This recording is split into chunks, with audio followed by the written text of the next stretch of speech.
Hello, hello, hello! Where's the scene I need to be on? Here we go. Oh, and I'm not muted on my stream. There we go. God, I hate double audio. That tends to help, yeah. I love that, I love that. Wah! Oh, thank you for the pat. Thank you for the head pat, Sam. Head pats. Hey! You like a good head pat. The Empress was dealing with a lot of behind the scenes. Yeah, as it goes. As if that's ever a shock. Actually, no, I'm actually... Oh, hello, welcome on in. Follows our... Hello, thank... I love you all so much. Remember, I have been summoned by the space goddess. Yes, you have been summoned by the space goddess. Eldrasor. Yep. Welcome on in. Yep. Hi, Eldrasor. Care package sent? Yes. Here. Hello, hello, hello, I beans. knew it. Mwah, mwah. But yes, welcome on in, everybody. We are here for our third and sadly final, but god damn it, it took so much work to put these events together. Oh, if everybody wants to share their pronouns in chat, feel free. I am going to just hop over here, though, and do the... Pride Talk, hello? There you are. Okay. It was just because it was tabbed out. Okay. But, I use, yes, I am also a they-themer. I'm a she, her. I'm a she, her, her. I'm a they-thems. And then, I believe... I'm boring. I'm just he, him. Yep. You know, I was really hoping... Part of me was really hoping that for some reason Uzi would say he, because then it could be they, she, and a he.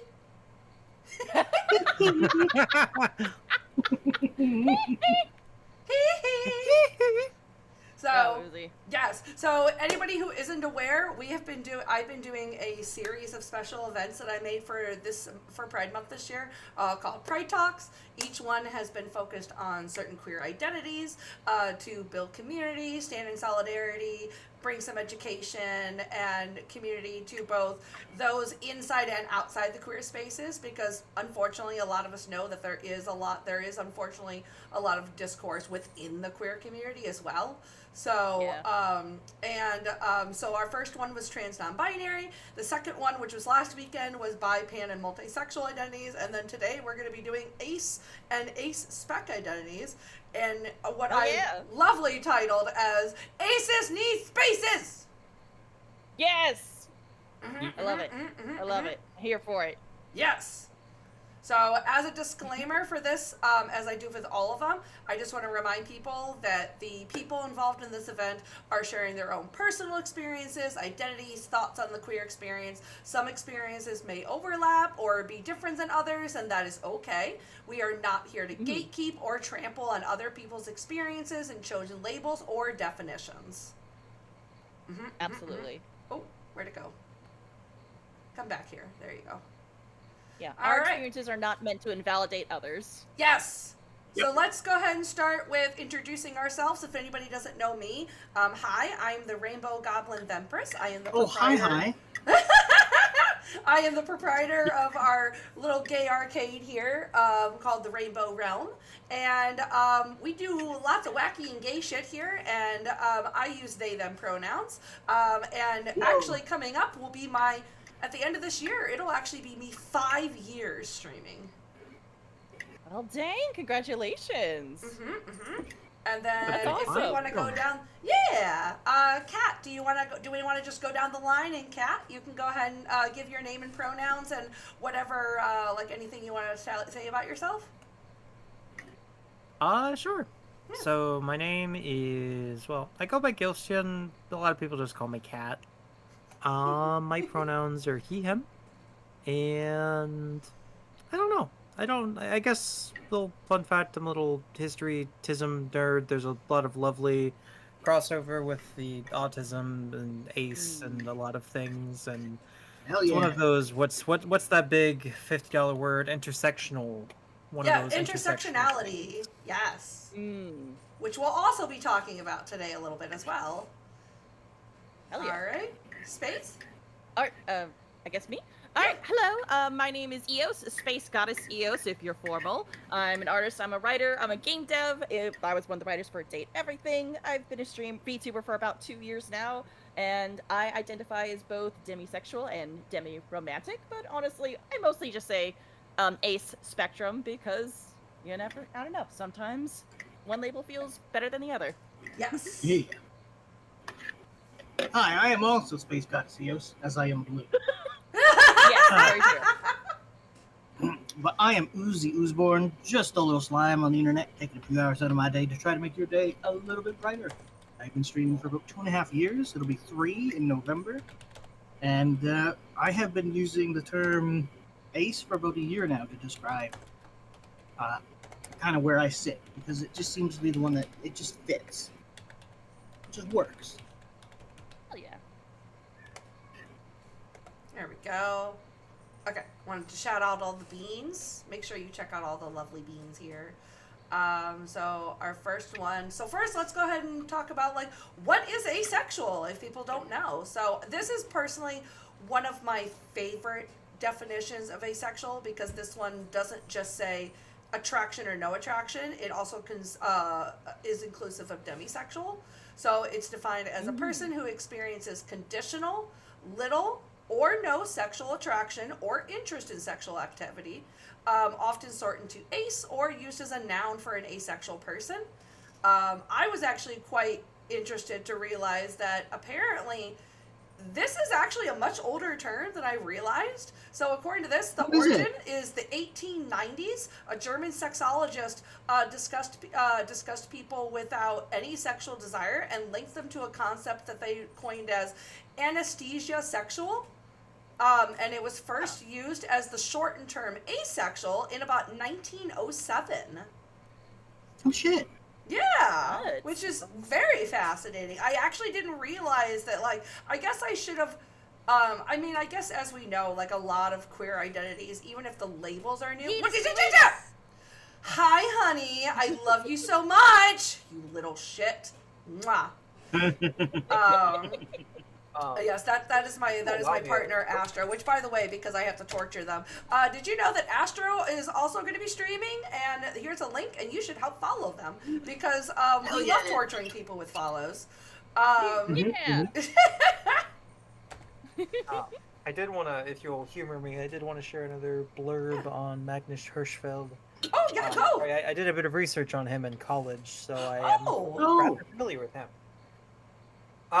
So he headed the Institute of basically Sexuality in Weimar, Germany in the 1910s and 20s. And alongside coining the term asexual, he also did a lot of trans research and a lot of other gender research, for lack of a better term. Okay. I would highly recommend looking up any of his works. They're dated naturally, being 100 years old, but Yeah. wildly progressive for his era. Fair. I'm curious. Is that is he the one that's part of the? Because I know that there was some sort of like sexuality institute that was famously like torn down in like World War II. Was that his?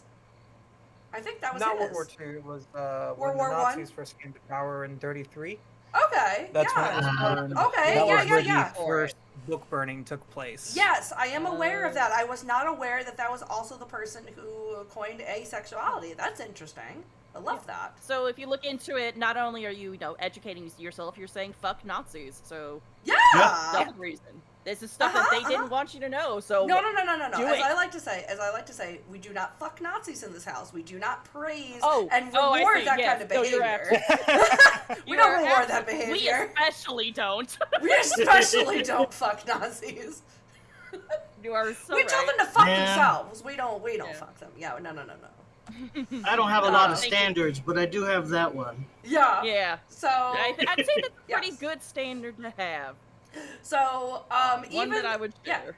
So even if nobody here identifies as every variety of ace, I did try to include a lot of different ace flags popping up, and if you'll notice, a lot of the colors I chose are within the ace spectrum, which are very commonly gray, black, and shades of purple.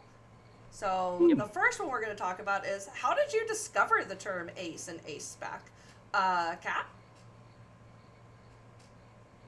Um, I mean, it was sort of like an ongoing journey for the longest time. So I am, I should have mentioned this in the introduction, but I'm a silly goober and for gore. I am asexual homoromantic. Um, so I kind of for the longest time thought I was just a very low libido gay man. Mm. And after a while, somebody mentioned something, or actually, now that I think about it, it was probably just research I did on Hirschfeld. That mixed with was a boyfriend that mentioned the term. Then after that, I found the site. What is it? Asexual Visibility and Education Network, Mm-hmm. AVEN. If any of you've ever heard of it or been to it, good resource. Highly recommend it. Got plenty of forums, discussions, and general knowledge and research around the topics of well anything ace related. Mm. Okay. But yeah, so that was probably 5, 6 years back. Oh wow, yeah, no, it hasn't been that terribly long for you. I Nope. love that. That's really All cool. right. Space? Oh gosh.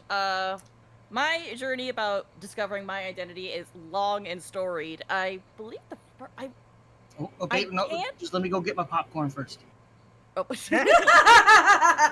um, in terms of where I first heard the term, I wish I could remember very specifically where. I remember when. It was in high school, and because like I almost famously was like the person who just was really not interested in dating.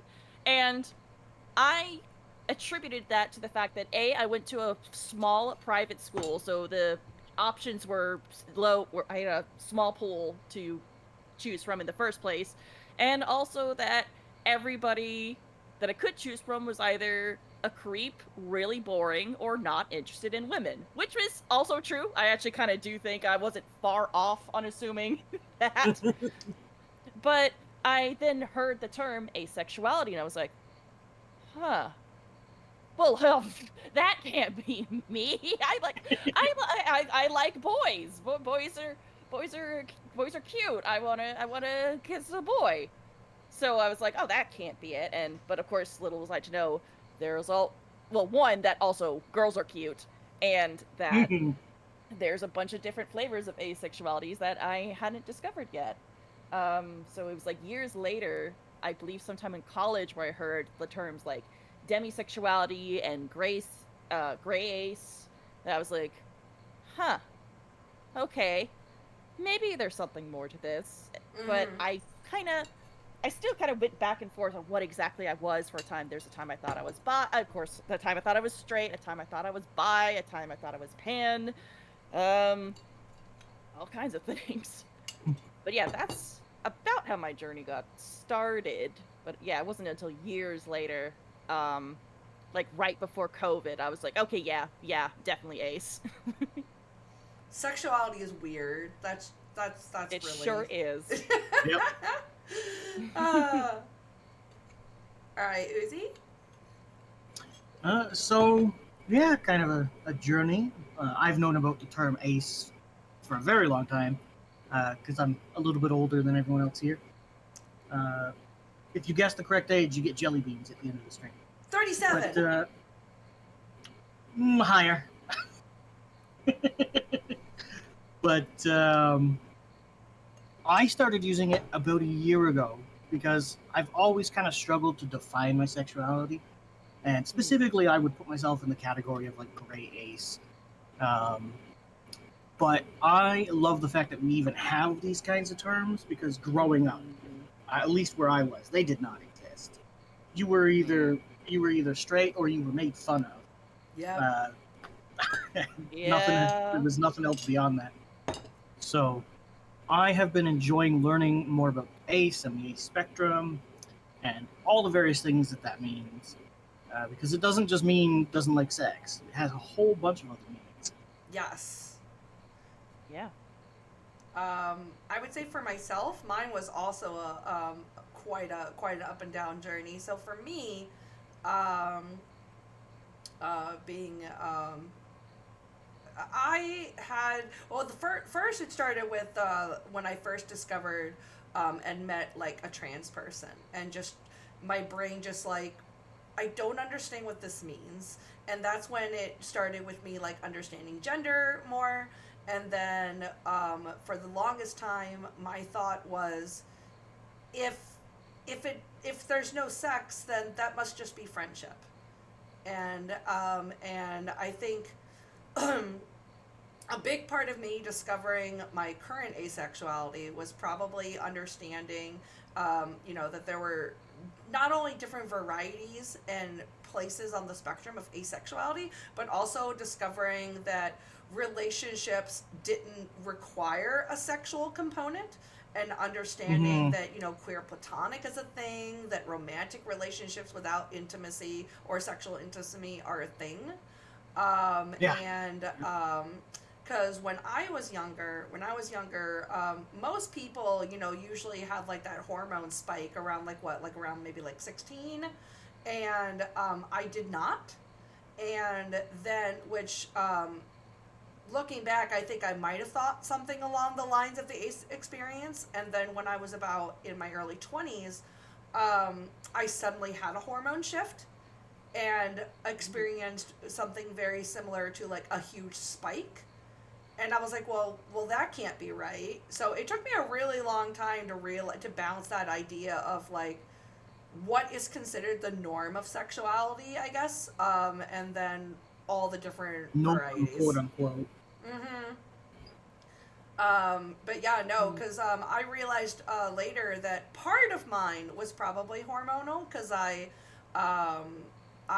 noticed that like I started my menstrual cycle much later than everyone in my family. I also had like some hair growth in ways that weren't considered typical, and then my because obviously your sexuality is also can be influenced by like irregular hormones as well. So that was a fun discovery.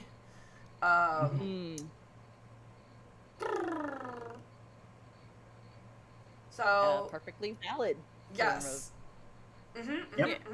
Speaking of which, breaking stereotypes. Some of the most common stereotypes are going to be that we are not one of the most common stereotypes that we're going to break are, first of all, we are not broken. We can / do have sex. Not all of us, but some of us can or do. We are, in fact, a valid identity. And we are not all the same. It is, in fact, a spectrum. And I decided not to visually put it up, but a stab in the eye to just kidding, who decided to say otherwise. And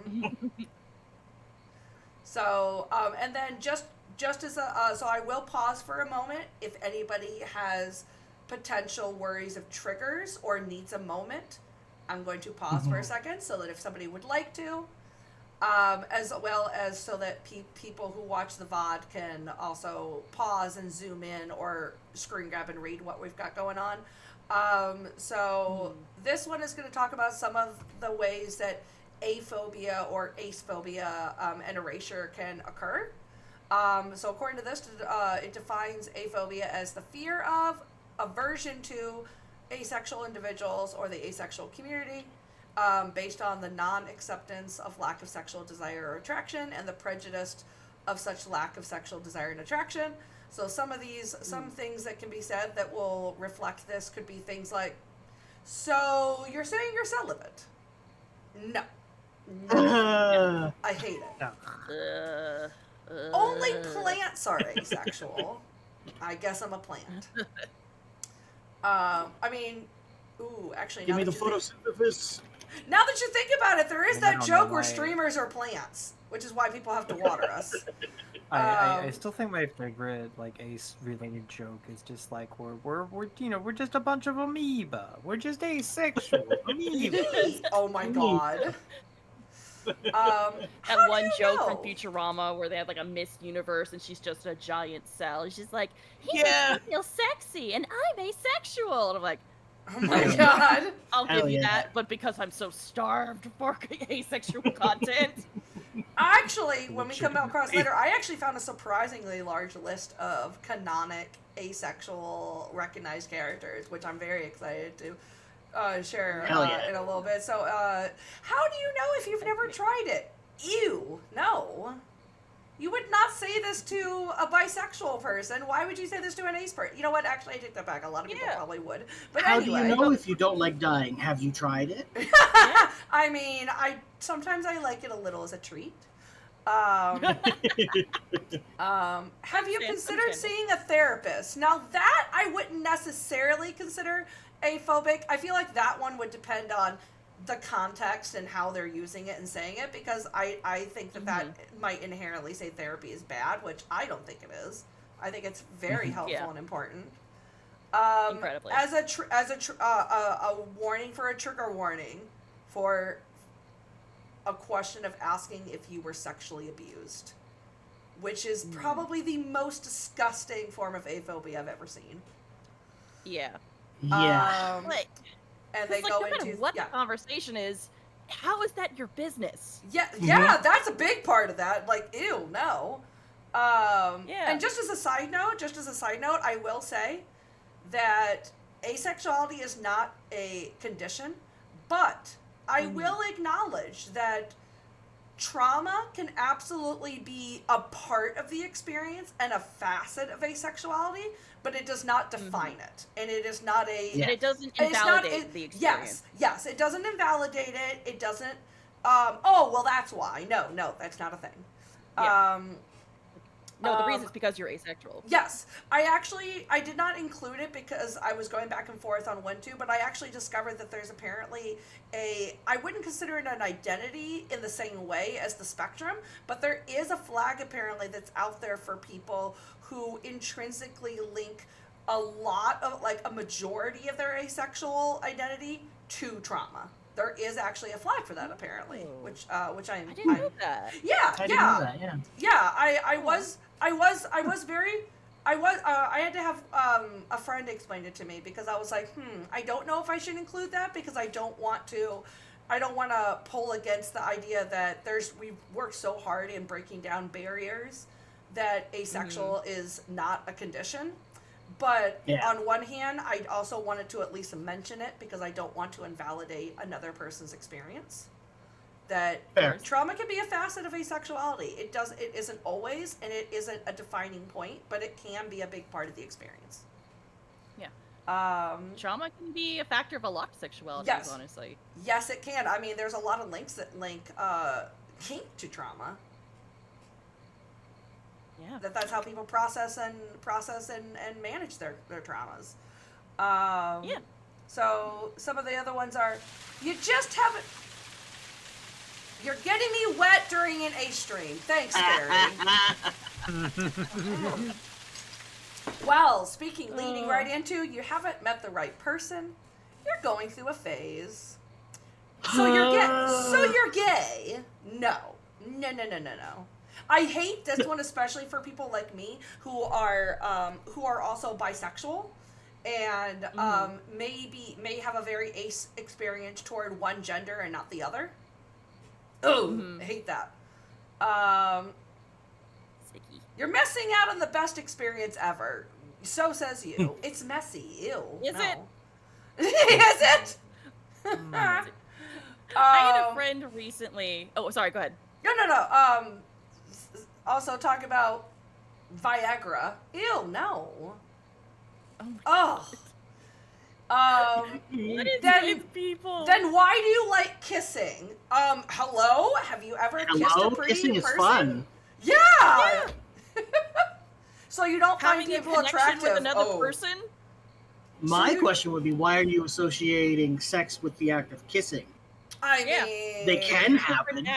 They're not exclusive to each other. So fun fact. You can kiss without having sex, and you can have sex without kissing. So fun fact, there's actually a movie I really love called Now and Then. There's a movie I love called Now and Then, and they're actually, if you're not aware, it's a movie about like 4 girls that are friends during a particular summer in like 1970, and this representation of a girl just like having no idea, having nobody that's willing to actually talk to her honestly about sex, which was, you know, a common thing in that time, and thinking that drawing a line between French kissing and pregnancy is popped into my brain when I read that line of I love that. No, but I believe the line went, you can't get pregnant from kissing. No, but if you do the kiss, then they'll want you to do the other thing. I mean, socially, probably. Yeah. So valid, but Jesus. But yeah, no, fuck all this disgusting ace erasure bullshit. Exactly. Which brings us into, have you experienced aphobia or ace erasure? Kat, would you like to start? So, this was probably like 4 years ago. So 2 years after I discovered the term and kind of coming to, you know, my own little self-realization about it. I started to try to date at that time, and the amount of times I heard the exact line, "Oh, so you're just broken then," or "Oh, I can fix that." Ew. I can Any fix number that. of things. Yeah, I got a lot of "I can fix that," which was, you know, Oh. That's more, okay, I'm sorry, I hate them both, but there will never be anything more disgusting to me with any sexuality than the "I can fix that." Hate it. You just haven't had the right peanuts. The only time I want to hear "I can fix that" in any romantic context is in the book Holes in the movie. That worked. And he wasn't saying "I can fix her," he was saying "I can fix your roof, I can fix your squeaky door," or whatever. "I can fix your loneliness." Oh my god. Sam and Kiss and Kate Barlow are a male-female couple that I will defend until the day I fucking die. Anyway, sorry, continue. Yeah, I hate that for you. Disgusting. Aside from that, just a few other odds and ends. Just asexuality, of course, is one of the. I just want to go out on a limb and say probably one of the least known sexualities, just in terms of even within queer spaces. That's true. I would agree with 'Cause that. I've heard a lot of people just be like, "Oh, what's that?" And then trying to explain it, they don't get it, which I always found odd, because it's just like, if you can understand, you know, like straight or gay, you know, those two, you know, just bare bones ideas there, you should be able to understand none. Yeah. My sexuality is nope. I love that is one of the ones I love. But yeah, no, fuck that shit. Eos. Let's see. Some ace phobia. I definitely had moments of people just not understanding when I tried to explain that I was asexual to them. Like, sometimes their comments may have been a little ace phobic-y, but I think it was just like you said, due to lack of understanding. Yeah. Like, due to a lack of information and just being like, this thing is too new, so it's probably not a real thing, right?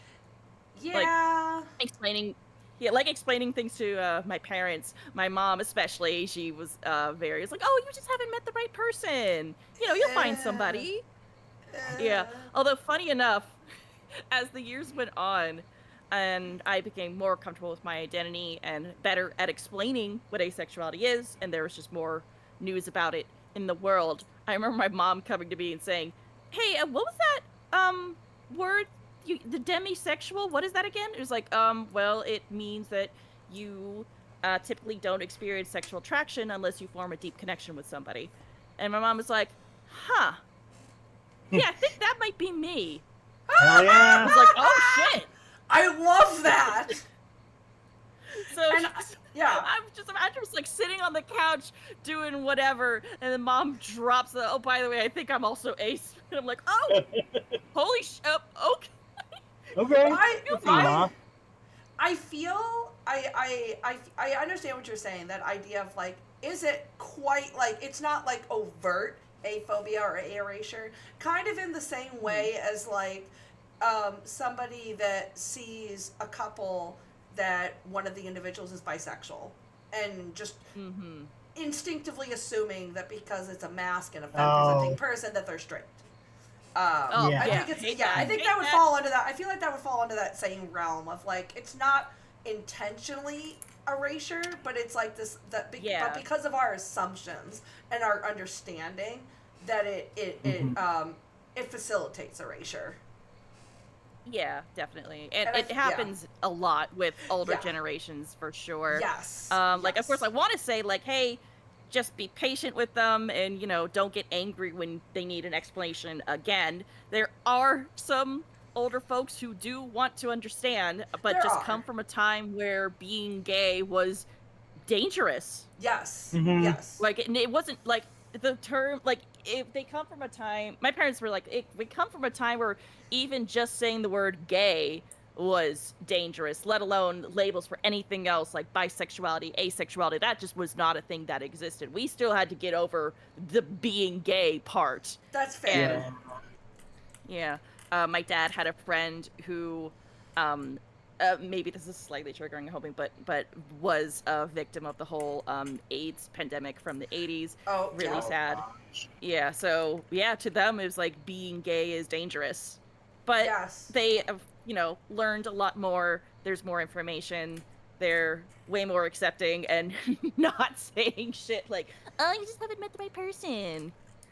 Because And yeah, they and that's understand, fair, but and that's fair, and I've talked about this with my bi group as well. That is part of what facilitates erasure is the idea that Mhm. people think and allowing people to think, oh, that's not a real thing. You just made that up, and the idea that Right. you have to remember that there's been periods of queer history where we have lost a lot of queer representation, and that is one way Yeah. that we have lost them. Like for example, we lost a lot of a lot of our older bisexual and our other sexual identities through the AIDS crisis. That's absolutely Yeah. valid, and that took away a lot of representation and understanding for older generations. So I absolutely Yeah. agree. There is a line of like we are not obligated to explain our experience, but if we want to Mhm. make it better in general and a better culture, there has to be some level of us meeting them in the middle. Yeah. Otherwise we're not There's gonna work get to be Mhm. done. Yes. There's definitely work to be done. Yes.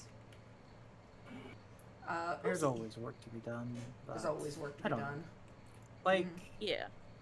I feel like, at the very least, in some ways, it's better, is specifically for this identity than it was even 10, 15 years ago.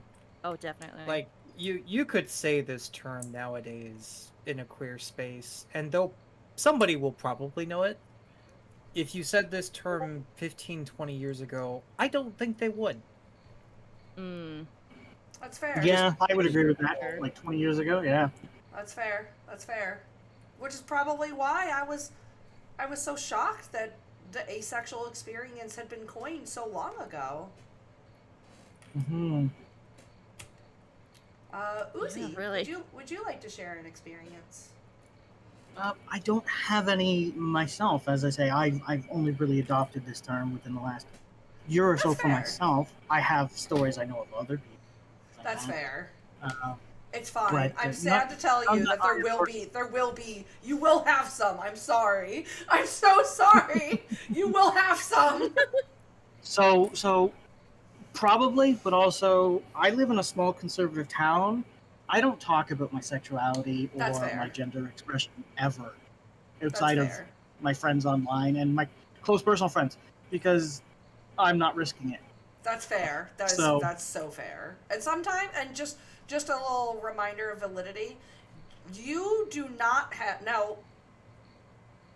There is no one way to be queer, and that includes that you do not have to be the quote unquote making it your personality, as some people, ignorant people, call it. That is not the only way to be queer. Like, you are just as queer and valid by being more subtle and more private and not screaming it from the rooftops. Like, that's not the only way to be queer, and it's just as valid as an experience, especially when it could potentially be keeping you safe. Yeah. Like, it's not directly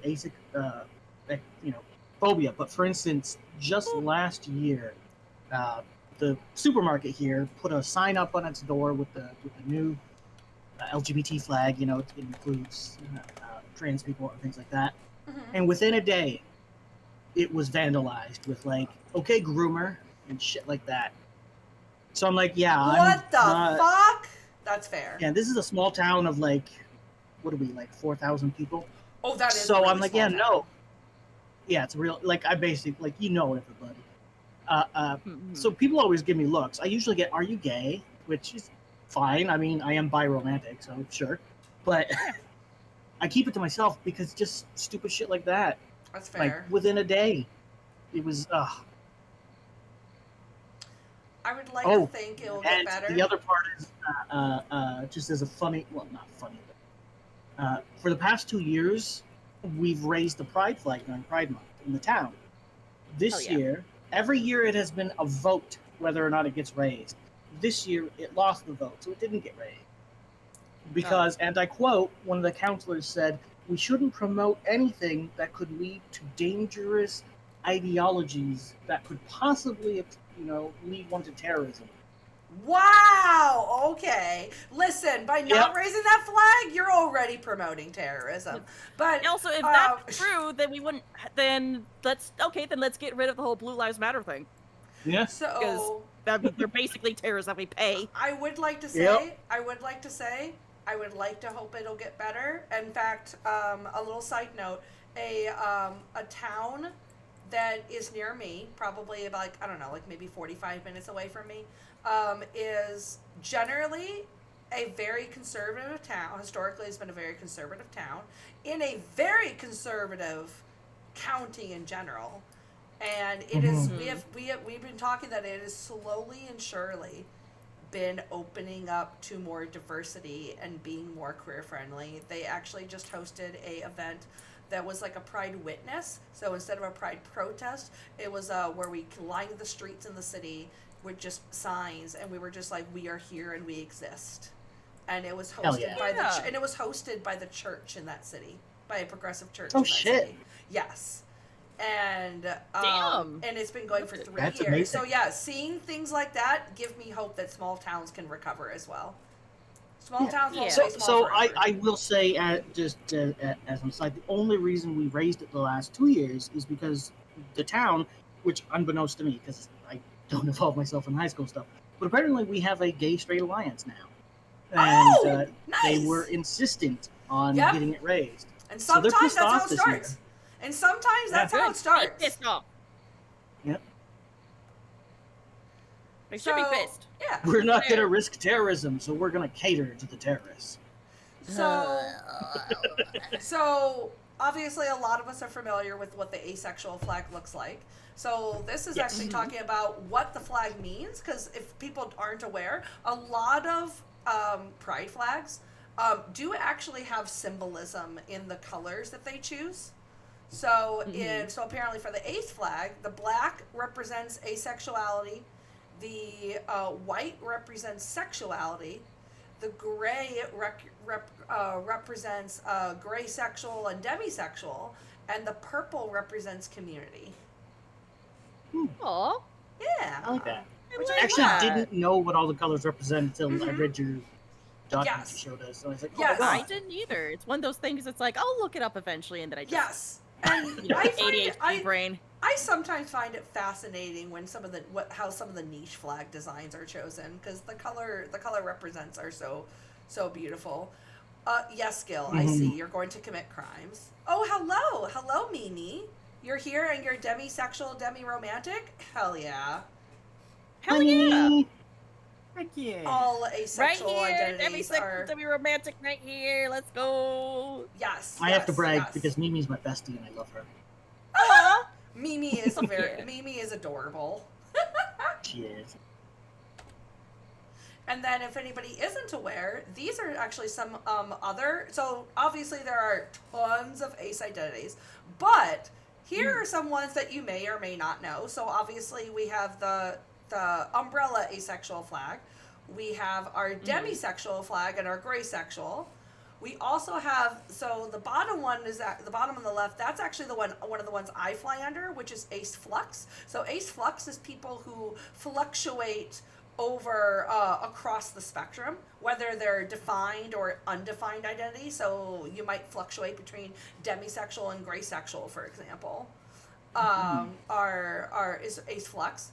One of my partners actually identifies under ace spike, which is someone who is very generally asexual, but will randomly and rarely experience intense spikes of sexual attraction. So it's very similar to, so it can be similar to gray sexual, but so it can be somewhere in that That's realm. fascinating. Yeah, we also like that, we apparently also have lithrosexual and reciprosexual. So lithrosexual is people who experience sexual attraction, but the attraction fades if it's reciprocated. Oh, And interesting. and reciprosexual is defined as people who do not experience sexual attraction for someone until they know that they reciprocate it. Okay. I like to That's call that one fascinating. anxiety sexual. I'm sorry, I can't be attracted to you until I know for sure. Just Very valid. reassure me one more time. Reassure me one more time, ooh. Yeah. I get that. I And get see, that. learning about ace flux, I didn't know about ace flux till I was reading the pamphlet you gave us, and I really like ace flux. Yes. I'm because I've been using, because I usually just say ace because it's just, ace. Yeah, it's it's easier easy. to say. Sometimes it's just easier for the same Yeah. reason that some of us just say, I'm queer. And I would generally be like, if you want more information, I would probably go gray sexual. But I really like ace flux as well, so I may Yes. adopt that as well. There's Yeah, I'm also one that's gonna- not on here, but it is in one of the graphics that are on here. It's also Acespec. So Acespec has its own. So Acespec is generally one that's used for people who there isn't really, like, they're in the ace spectrum, but maybe there isn't a more definitive identity for them. Like, I'm not quite demi, I'm not quite gray, I'm not ace spike, I need another one, so they'll fall under ace spec, which I love. I love that we have flags that are specifically meant for people who either do not fall under a specific identity, or they want to be in the thing, but they don't want to be tied to one, but still have a flag to raise. I love that. Yes, also cuposexual. I forget the definition of that one, but I know that I also have heard of that one, hon. I have heard of that one as well. Is cuposexual? Yeah, could you explain that one to us? Yeah, is cuposexual, which is like, I like, oh yes, the sex in theory but not in practice identity. Yes. Oh. That one. Okay. That is also one. That is also one I fly under. To me, it kept sounded like you were saying Cubone sexual, and I was like, Yes, I'm very. I'm Pokemon. sexually. you I'm was a great sexually Pokemon. attracted. I don't know. I'm sexually attracted to Pokemon. Okay, I have to say that cuposexual, that idea there, that really rings with me, because even on the occasions that I do experience sexual attraction, I'm more interested in the idea than the act. If something I had to learn about myself is that I love the idea, but the actual practice, Yes. it's messy and it's gross, and I could be doing other things with my time, like reading, Yes. or playing a video game, or Yeah. sleeping. Yeah. So, like, I like it in theory. I also feel like that The right- also encompasses a lot of us, because a really common experience is that a lot of people that are, so I was doing some reading, and there are a couple of different identities that are the most common that are more common in the autistic community, autistic queer community, and one of the big ones is asexual.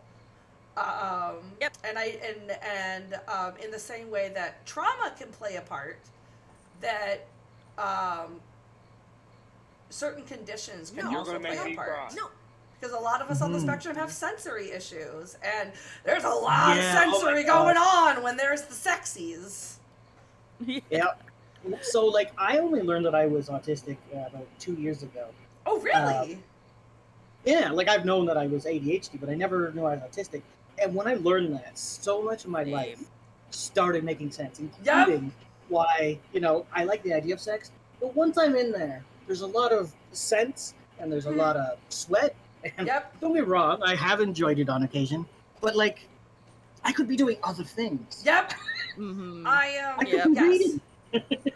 I'm a person who describes myself as that I'm not sexual repulsed, but I am very fluid repulsed for sensory reasons, which is why which is a big part of why I fall in the ace spectrum and fall under cuposexual, because it's like, yeah, in theory. Delete us. Thank you, honey. Yeah. But also, people are so pretty. Aw. People are so pretty. Aw. Oh, and I know a lot of us have touched on this one, but what ace or ace-spec identity do you resonate with or resonate with more? As I said, I fall under a lot of them. I'm primarily under ace flux and ace spec, and I fluctuate. I feel like I fluctuate between, I definitely almost always have a little bit of demi feelings mixed in there. I also have a spike or cuposexual, and gray sexual is probably where I fluctuate between, particularly Yeah. for the pretty sapphic people, because girls are so pretty. Also, booba soft That and they warm. are. Booba soft and warm, world hard and cold. Hey, yeah, I do agree, Bubasoft. May I raise you dad bod for laying your head down on? That's fair. That's also fair. We stand all body A types nice in this belly on house. anybody, really. I'm the person that's like, I just want to hold your hand, but sometimes I'll randomly poke your boob and grab your butt. It's fine. Oh, wait, Sometimes you just what? gotta grab something. What did I do? Oh, make you accept a compliment? Yes, yes, yes. I am cool. I am pretty. I am cute. Thank you, honey. Mwah. Also, yes, I do honey. like that your Fluids. goth outfit is a rainbow. Also, yes, honey. Fluids. Ew. Gross texture. Sticky. Yucky. Messy. Yep. Ew. No. Yep. Oh man. I don't know. Not to steal your answer, but that is kind of how I feel it too. Like, I definitely feel a lot of deminess. I usually don't feel sexual attraction to a person I know unless we're like very close. But even then, that's not always a guarantee. I've definitely had people in my life where I'm like, this person is so awesome, and I could just be myself around them. How come I don't want to fuck them? Yeah, right? Like, I don't I understand. had that feeling a lot. Mhm. I had that feeling a lot. Like I was talking about earlier in the high school era, was like everyone, because that's the period where everything's very hormonal and everyone, or quote unquote everyone, is horny. That's fair. And so I'm like, how come? Or like you're told, it's like, this is the period where you're gonna be super horny all the time, and I'm like, when When does does that that start? When Yeah, does that exactly. It's start? like, I'm being like 16, and I'm like, shouldn't that be happening by now? Which I think is also definitely one of the reasons where the whole "oh, I'm broken" thing comes from, because it's like you're outside of what's told the normal this is how experience. your body is supposed to work, and then that Yes. it doesn't. So it's like, oh shit. Mhm. Yes. But again, no, you're not broken. Nope. But I yeah, don't want to fuck them. I also want to get be their totally- player. Their player too. Oh my god, baby. Aww. Aww, That's Yeah. cute. that's I wanna fuck adorable. them, I wanna be- That's very cute. I want to be your like that. Luigi, do your Mario. That's no, Mario and Luigi don't.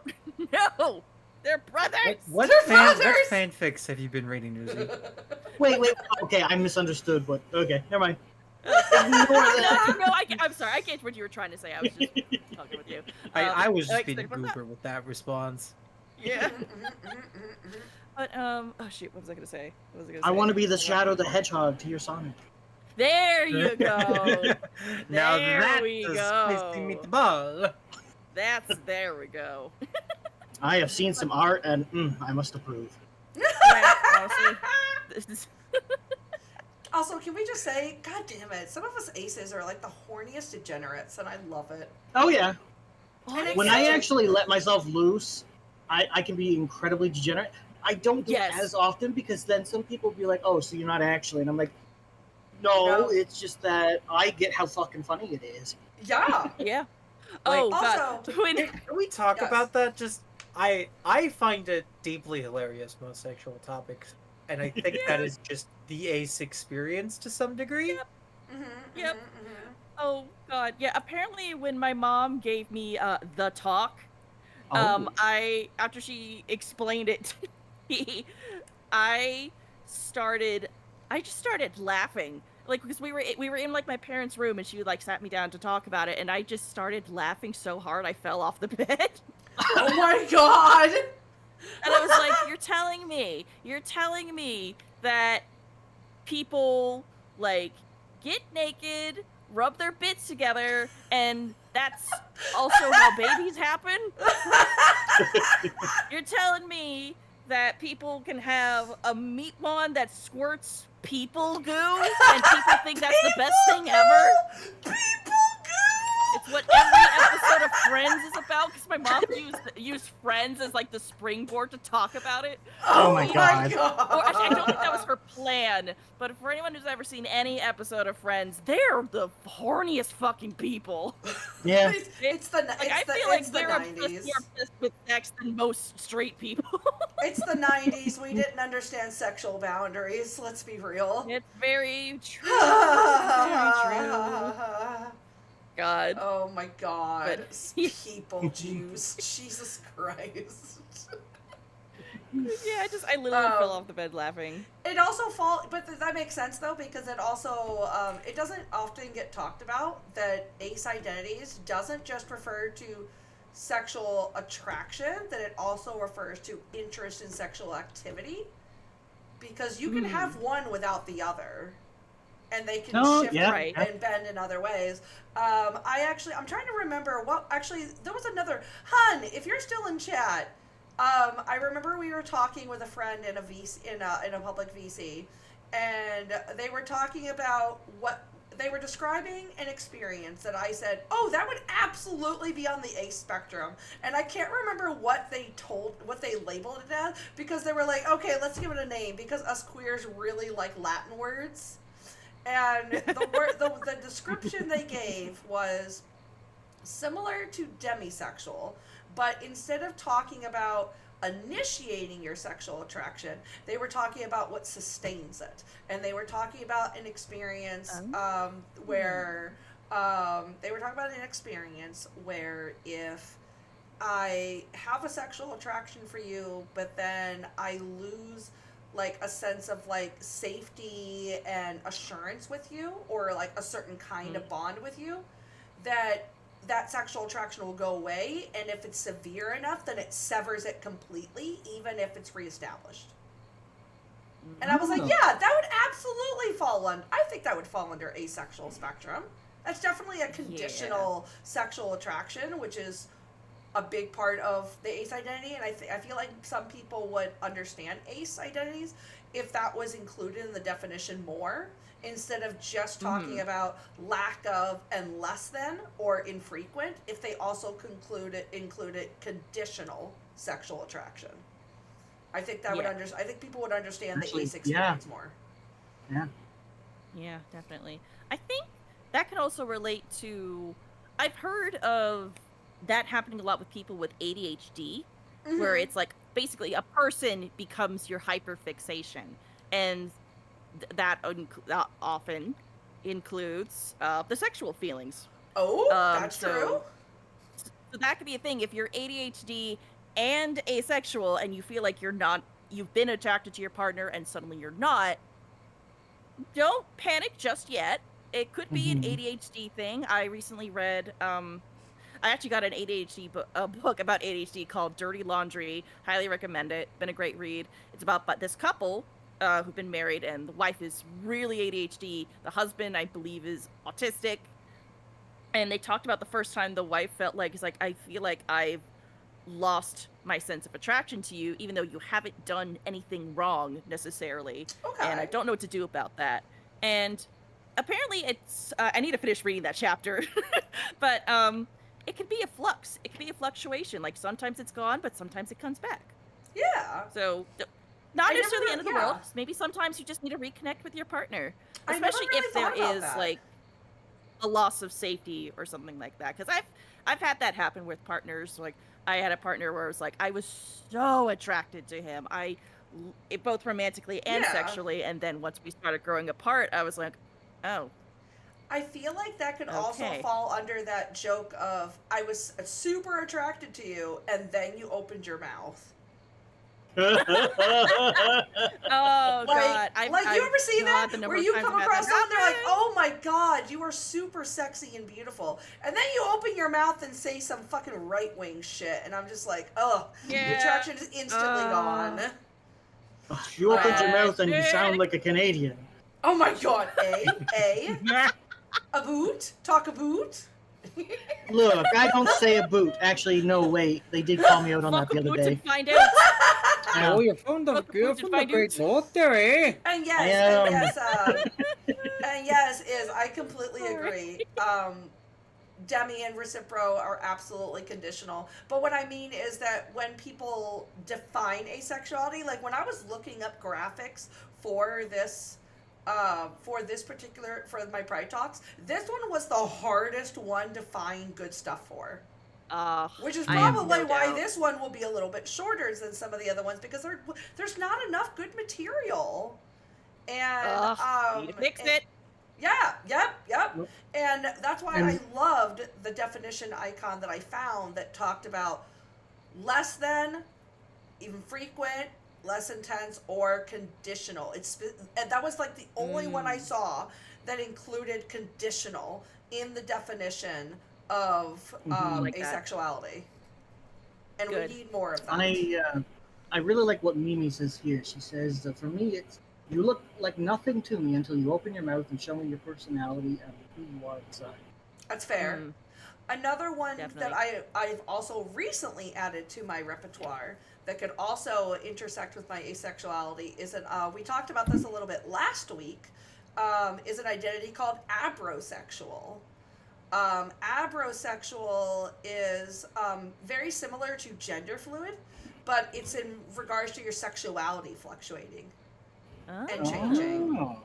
So, Interesting. which means one thing you could fluctuate between is between asexual or asexual identities, which is a new totally one for valid. me. Which I like to Yes. call the watermelon sexuals because their flag looks like a watermelon. Oh, I love It's- that. I know, I love it. I think I saw something where there's speculation that because of like the permeability and fluidity of a watermelon, that's why they chose that. That's adorable. Let's see. So Hi, this one- Fracta. Speaking of cuties. Oh, yeah, speaking of cuties, which is, I love that you popped into this one in this exact question, honey. Have you had relationships with people who are not ace or Acespec? What were some positives and negatives?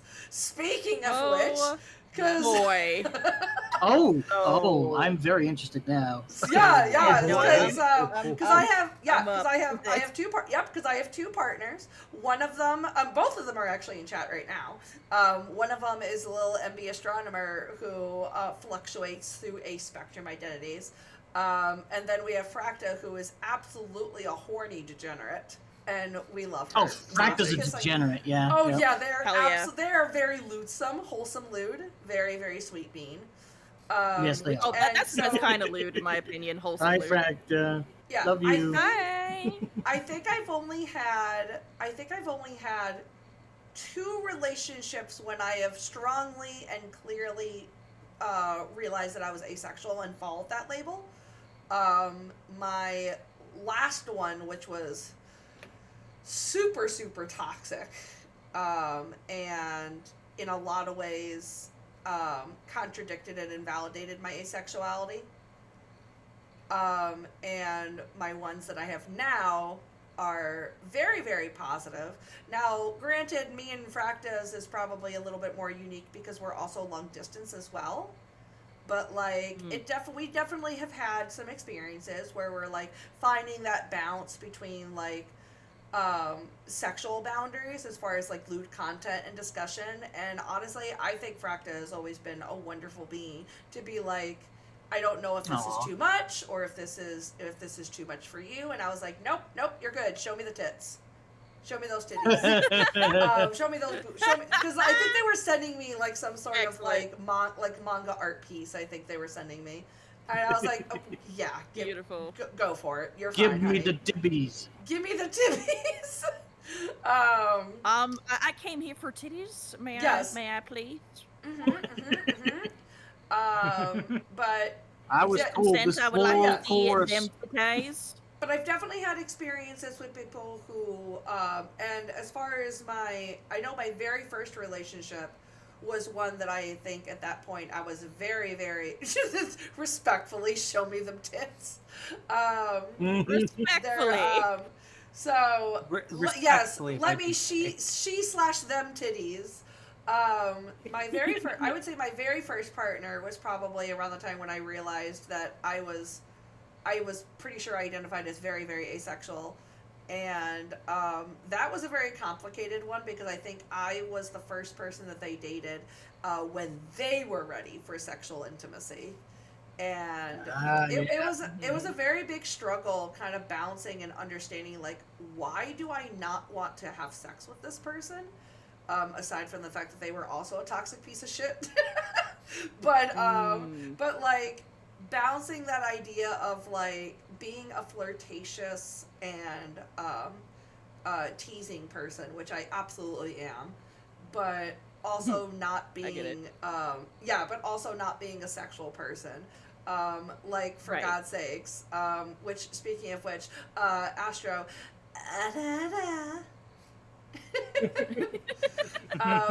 cue the key smash, give me a new password, honey.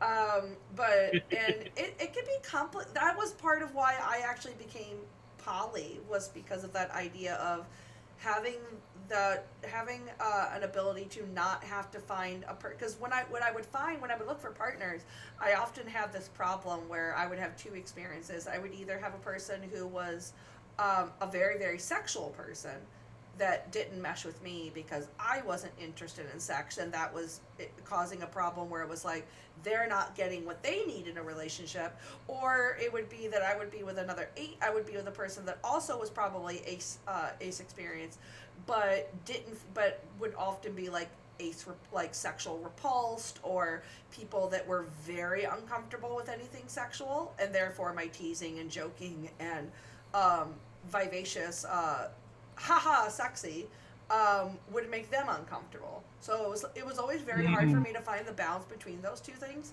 and I think that it's taken me a long time to find that. For everyone. And I think a big part of finding that balance is, like you said, Eros, having a better comprehension of your ace identity and being able to explain it more clearly to others, especially people that don't know about asexuality. Yeah. Very helpful for partners. You flirtatious and teasing? No, absolutely not. I would never do that. Oh, may I point out something that Innocent, Gobo. Innocent. Yes. that I have found difficult as a ace person is when you do flirt and you are like, you've told the other person that you're like your ace, you're not actually interested, but you're flirting because it's fun. But then the other person forgets. Yep. Or that creates a sense of expectation. Yeah. And then you have to try to walk that back and be like, look, I love flirting. It's fun. It's cute. But that's kind of where it stops. Yep. Yeah. And then it kind of ruins that fluidity of that comfort because of that, in my experience. Yeah. Gosh. Oh boy. So I actually have yet to date someone who identifies as asexual. Oh. I dated someone who later realized they were gay. I dated someone who later realized that they were trans and thus kind of wanted to step away from the relationship to take some time for that.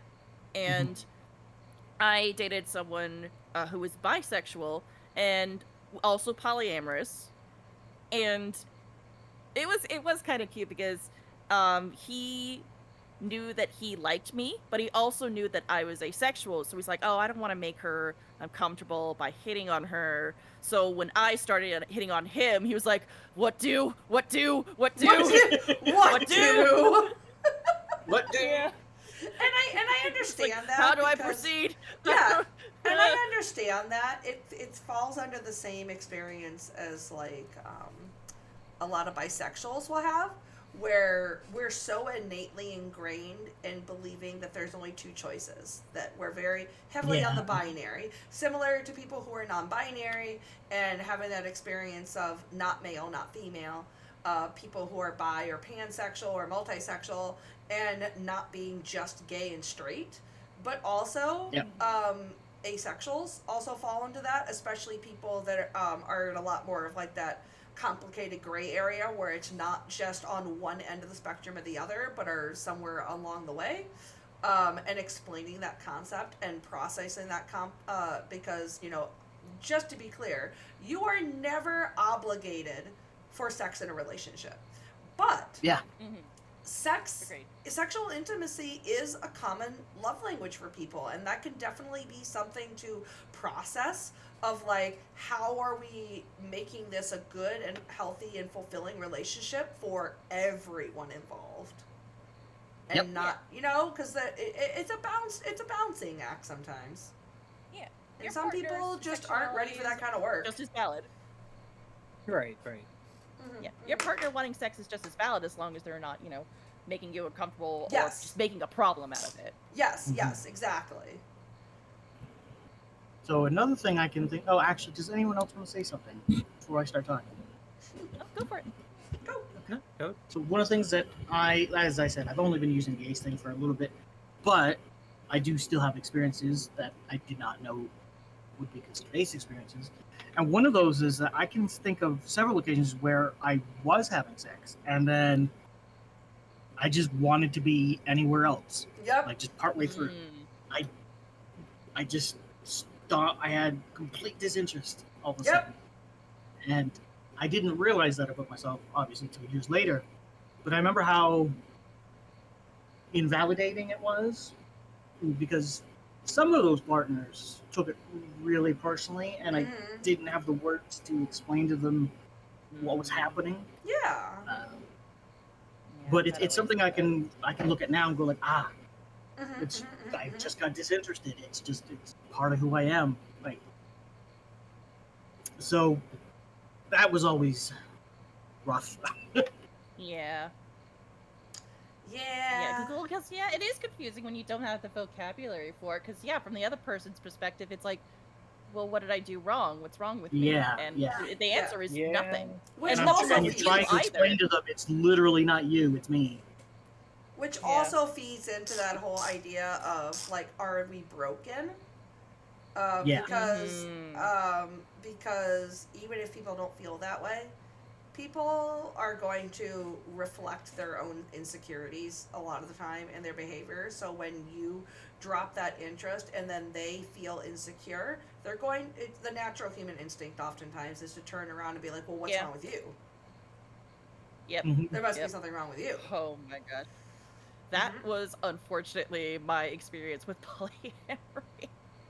And that's fair. My Polyamory isn't for everyone. my metamor, so my partner's other partner, was basically very insecure about how well I got along with my partner, and so they started like projecting things. They started projecting their own insecurities on me, and I'm like, maybe you don't even actually want to be poly, and I'm like, no, I think this is a you thing that you're projecting onto me, hoping I'll like. You're trying to gaslight me into thinking I don't want to be poly, so I'll back off and it'll be just you and him again. And she's like, no! Like, that is unfortunately a very common thing. Yeah. Cupid. And it's like, you only agreed to be poly because it was what he wanted and because you don't know who you are outside of this relationship. Am I correct? And she's like, no! I hate people that do that. And a lot of us queer people, a lot of us, our queer identities get that shit. Really don't feel like ever being interested in poly relationships. That's fair, because you know what? Poly relationships can have just as many potential for being toxic and unhealthy as monogamous ones. Yeah. Mm-hmm. They're complicated even when it's complicated even when it's a healthy relationship, but Jesus Christ, please communicate. That's communication. Well, I'm not. That's all you gotta do. Like, it's so. That feeling when you're ace, but then you're just like, oh, good communication is so sexy. It is exactly. Kat, did you want to share anything on this one? I mean, pretty much every relationship I've had has been with an allosexual. I don't know. I mean, I'm one of those aces where, since I really didn't have the term at first, and there was a lot of that societal pressure to at least go one way or the other, I ended up doing probably a lot of things I was uncomfortable with. But it was more of a I needed to know for myself kind of thing. That's fair. Because I mean, there's always going to be some doubt in your mind, because again, like, a lot of that's stuff along the lines of, like, you're broken. You hear that enough, and you're like, maybe I am. Maybe I should just try to push through this. Like, maybe I'm just being a coward. Maybe I'm just Also, obviously this that wasn't the case. Yeah. Also, this idea of that you can only know yourself through experience, which is also bullshit. People thinking, well, have you had relationships with the other gender? Maybe you're not bisexual. Have you had sex before? You can't. Well, then how do you know you're asexual? Bitch! Right. Have you had sex with other men? How do you know you're not gay? Get out of here. Yeah. Get out of here. You ever gone skydiving? No. How do you know you won't like it? You're right. And I mean, yeah. Don't get me wrong. There were also some positive experiences after I kind of realized I was ace. And most of those boiled down to just very explicit communication. Like, for example, just hopefully this isn't too TMI. Basically, one of the partners I had was I basically just acted as a cuddle buddy. We were both fine with that. We communicated that. I occasionally tied him up, but anyways. Listen, kink doesn't have to be. Kink can be ace. It's fine. But I mean, that's one positive experience, and that again really just boils down to that you do need to have very good communication, regardless of what your sexuality is, because you just don't know. Well, I mean, unless you talk about it. Exactly. Yeah, like, you can absolutely discover new things about yourself. Yeah. But if something doesn't feel right, it doesn't feel right, and you don't need to force yourself. Oh god, though. Life is not a video game. You do not have to restart your playthrough to change your character. That is not a thing. Oh man.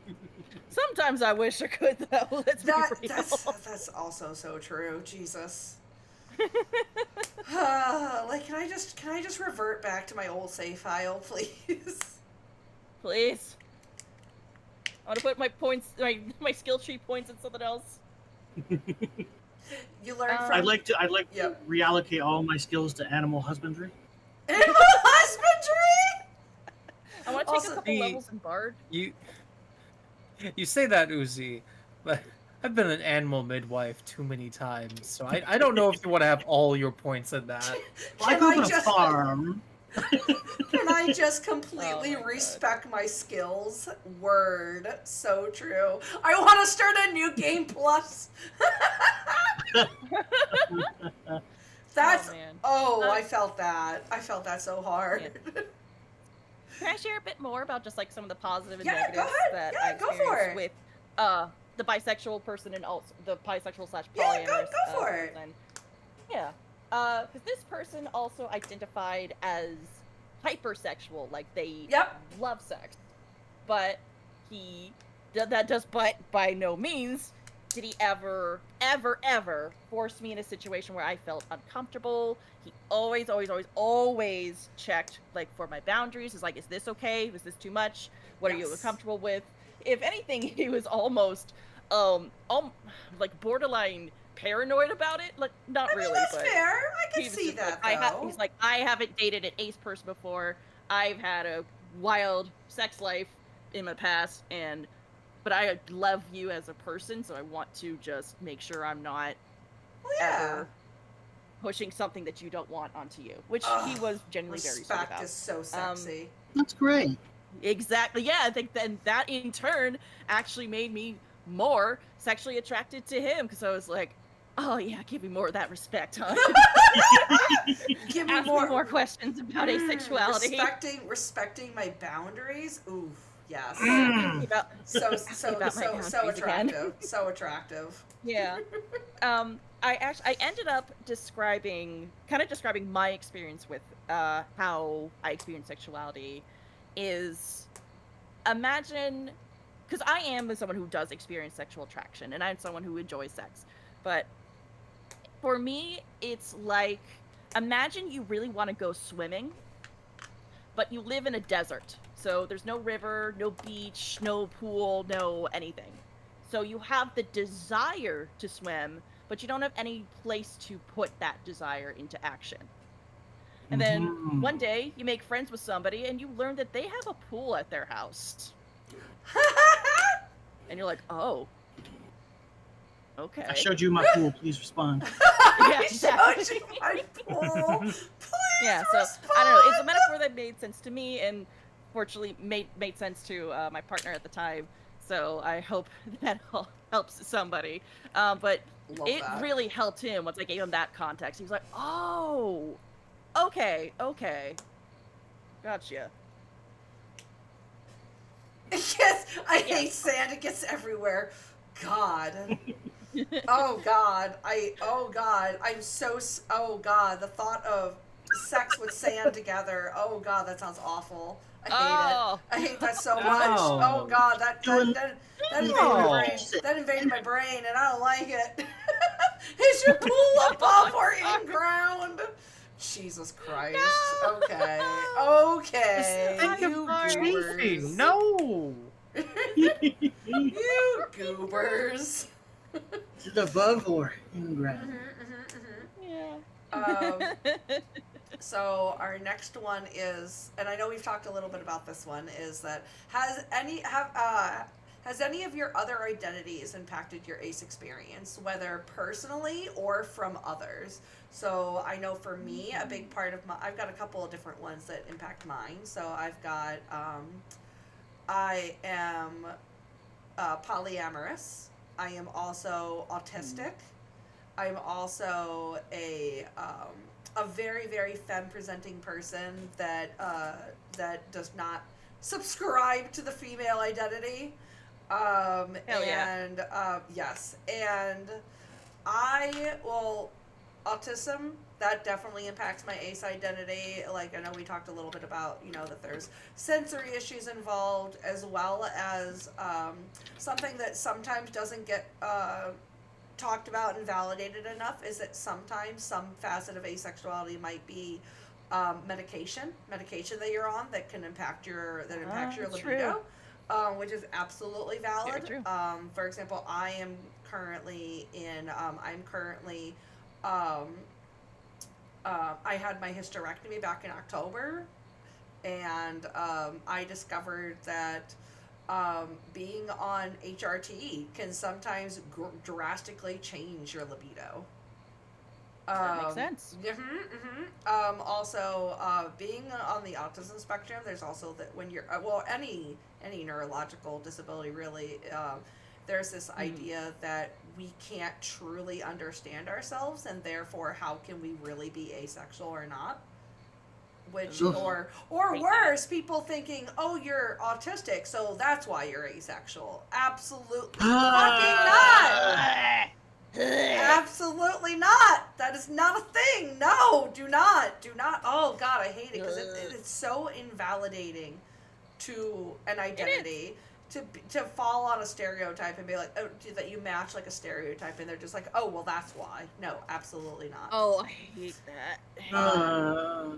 I am also a polyamorous person, and part of what drew me to polyamory was the idea of having partners that if I could not satisfy certain parts of their needs, including sexual, that they are open, that they may have other partners that do, that they can have sexual experiences with other people. And I feel like that was a big part and I said that earlier, that was a big part of discomfort for me for relationships, was the idea of that we're taught to believe that sexual intimacy is such a vital part of a relationship, and thus we think that we can't have a good, meaningful relationship for either ourselves or the other person if we cannot fulfill that part of a relationship dynamic.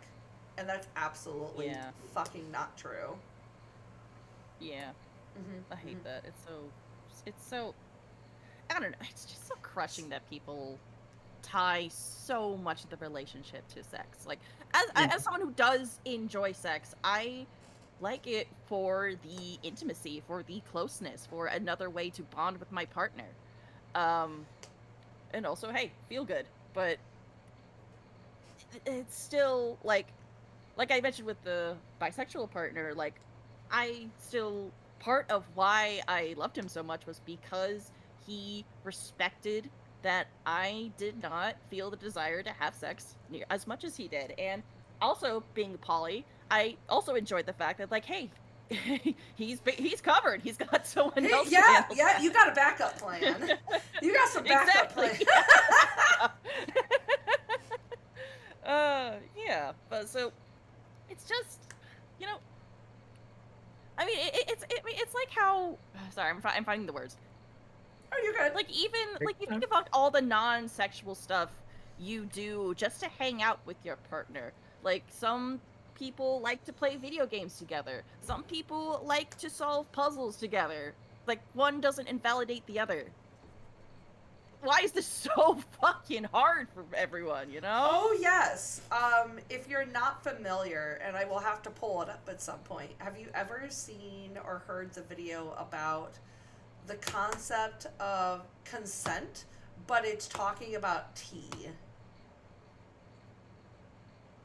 If you have Sorry, talking about what? It's saying, okay, if we can't understand consent, let's not talk about sex. Let's talk about it like it's a cup of tea.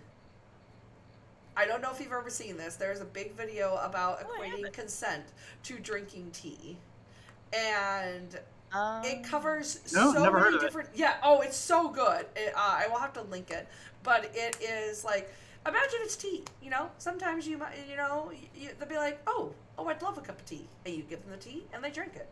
And sometimes you might ask them, would you like a cup of tea? No, thank you. They are under no obligation to drink that tea. And I love that they exaggerate. Sleeping people do not want tea. Unconscious people do not want to drink a fucking cup of tea. And don't pour tea onto a sleeping person. That's what the graphic was. It was really funny. And it's like, if you can understand this about this, why can't you understand it about this other experience? And I think that sometimes that's explaining our ace and our queer identities in general. I will have to, while someone else talks, I'm going to actually pull up that link and link it in chat. Teach your kids about consent. Which is very important. Which is unfortunately is a really big, is sometimes an issue that is not talked about for asexuals, especially those of us who do sometimes engage in sexual activity. And this idea falls under that idea, well, it was okay yesterday. That doesn't mean it's okay today. And unfortunately, that is something that a lot of asexuals will deal with, whether it is, especially pressure. It was also raining yesterday. Things change. Especially pressure and coercive and manipulative tactics are unfortunately a really common thing. A lot of us ace people will endure, and it's very, very icky. Mm-hmm. Mm-hmm. There's something that Mimi said up here that I'd like to just go back to just in case anybody missed it. So Mimi says, respect, consent, and communication is so important in relationships. One example dear to me is how I had, and still have to be honest, feelings for my bestie, Lucy. It was painful to get it out, but with good communication and decent human being skills, we are still besties and respect each other. I respect Lucy's reasons and choice, and I still want to be there for them because they are dear to me, even if the whole thing tore my heart. Communication and respect and love. Aw. That is absolutely wonderful. I love that. Yeah. I'm gonna link this video in the chat and pin it if anybody would like to check that out later. There we go. Lovely. And as always, and there are so many different parts of our identities that intersect with others. So obviously, for a lot of ace people, some of those might, some of those might be like, it could be your race or cultural background. It could be what Uzi was talking about where you're at and being in small or more conservative places. It could be about our mental or physical health conditions. It could also be impacted by people who are BIPOC or biracial, trans people who have different gender identities, certain our economic status and our class status can also access to representation can also impact our experiences from both personally for how we experience it, as well as what experience we get for our identity from others. I'd even argue there's, I mean, not gonna try to get into it too much, but I'd argue there's a not insignificant religious influence on it. Oh, definitely. I mean, most faith traditions address sexuality in some way. That's very true. Some more aggressively than others, of course, but it just, if we're just naming off all of the things, there's a lot of stuff that'll impact it, of course, like you were saying. But I don't know, that one in particular is probably part of the reason why I kind of felt pressured to do a lot of things. Yeah, I don't that's know. fair. Yeah. Especially when it comes to the ideas of what is, especially for the idea of like being a married person as well, because that's like God, that's always married. been You owe me sex. Only. And yeah, no, absolutely. On some of our previous talks, we've touched on religious influences for both our trans and non-binary folks, as well as talking about bi and multisexual. One of my guests actually was raised Mormon and was talking about religious impact on finding language and labels and having a lack of that impacting like their understanding of their self for so long. But yeah, I didn't think quite about how it would be a little bit different for asexuals because of that idea Well, I mean, of there's relationships. aside from like the pressure angle, it's also just there's sort of, this is from my own personal background, there's a sort of frustration to it because I was raised Southern Baptist, and there's that whole idea of wait until marriage or things like that, but at the same time it's just like don't have any of those thoughts, and I'm like, I don't. They're like, that's not okay, something's wrong with you, and they just like default to that. And You're supposed to feel guilty. You're supposed to have those thoughts, and you're supposed to hate yourself for it. Oh my god! Like the God rest damn of it! us. Like I'm a Like bisexual. the Actually, rest of us. Like Jesus Yeah, Christ. that does remind me. There was a lady who, an ace lady, and I wish I could remember where I had read this from, but she was discussing how she grew up in the church, and the church like demonized sex and all that stuff, but because she was ace, she was never interested. And when the preacher was talking about how you must resist those blah blah blah, she's like, I don't have any of those urges. And then they tore her a new asshole for it, because apparently you have to have those urges to hate yourself. Yeah. Oh, So if you don't Jesus. have them, you're broken. She's like, I don't know why it's so difficult for you not to like be lusting after children as a youth pastor. What Seems the pretty fuck? easy to me. I get Hell it yeah. because a lot of religions have this idea of that part of their faith is this idea of turning away from things that are considered natural urges, and I could see how if they aren't there, they could demonize you just as much, because it's like that's where this idea of faith and spirituality comes from, is from turning away from those things. But if they're not there, then that could also be just as much of a problem. But god damn it, I am a bisexual through and through, but I will have to say, god damn it, pick a lane, people. Do you want us to be horny or not horny? Like, pick a goddamn lane. We want you to feel bad, so you will listen to us. I mean, to be fair, I mean, a lot of religions really love that guilt shit. Yeah. No, Sorry. Go ahead. I was just gonna say, I wrote something a while back where it's like, that I still very firmly believe, like, sex and virginity is like one of the oldest tools of manipulation that still exist. Oh god, and yes. Yeah, the sexual revolution make was me cross. extremely needed, but I think it brought up the double-edged sword. Like, sexual revolution was like, hey, you can have sex, that doesn't make you a bad person, it doesn't mean God hates you, whatever, that's all stupid. But it also seemed to have brought upon the idea of you need to be having sex or something's wrong with you. Ugh. Mm-hmm. Also, this idea of oh, go ahead. No, go ahead.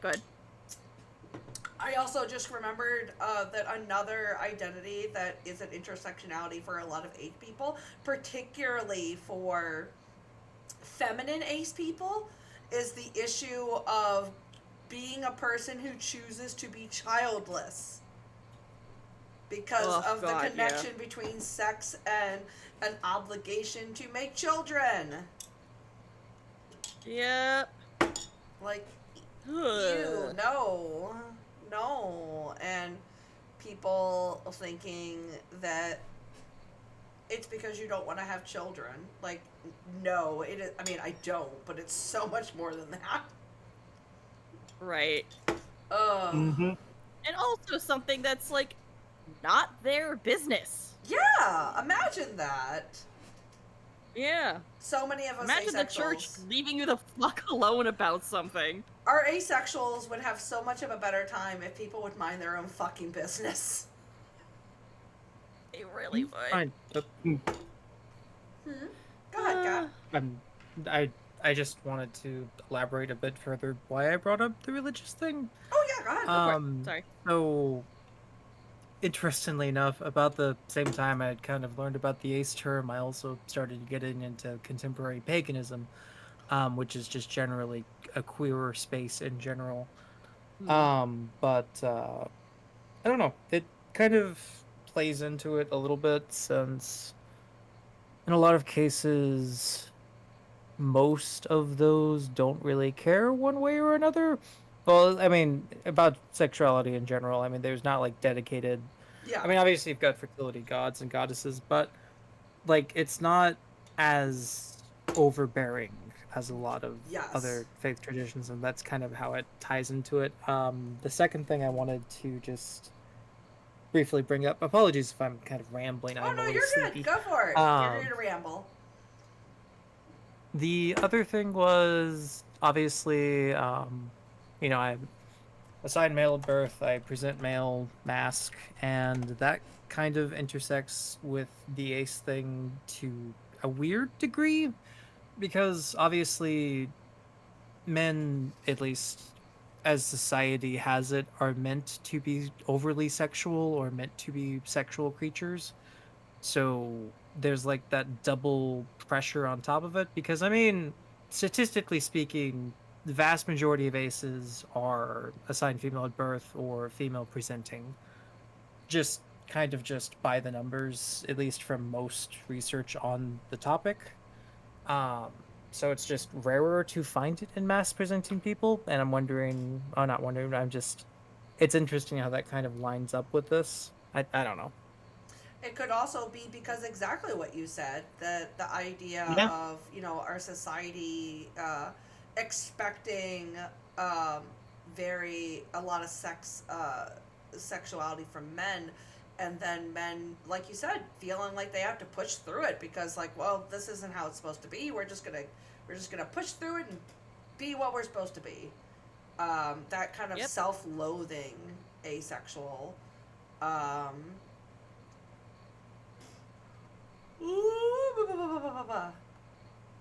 Which, speaking of which, asexuality and mental health. So I found this little blurb. It said in a 2020 survey of over 40,000 LGBT plus youth, 10% identified as ace on the ace spectrum. And then Okay. sadly, the same survey shows that these 4,000 kiddos experience depression and anxiety at a higher rate than their LGBT peers. Because when you're growing up, it's easy to notice that you're different from your peers when they get excited about things you just can't relate to. God damn, I feel attacked. Yeah. Uh, me too. Man, Gosh, that's a whole where was lot of that when I was in high school? I want to be like, wow, that's a whole lot of not asexuals, huh, everyone? Which, if you haven't seen, there's a TikTok audio that was going around where it's like, well, you don't look autistic. That's because I'm hot. You can't just say that. Oh, did I say something socially inappropriate? How very not autistic of me. Wow. But yes, there is. You don't look ace. You're too hot. Yeah, oh yeah, which is exactly one of the issues that I was gonna poke at is that that I'm surprised this wasn't in the whole like aphobia chart that we looked at earlier. But another really common form of erasure for asexuals is the idea of connecting your ace identity to your quote unquote attractiveness and physical appearance. Like, oh, well, you're super Yep. unattractive, so yeah, it makes sense that you're ace. Or, why would you be ace? You're so hot. Yep. Yeah. No. That sounds more like a problem for you. Yeah. So one of the things that I've discussed it on my own channel, things like that, is that one of the reasons I prefer to stream with an avatar is I'm not trying to brag.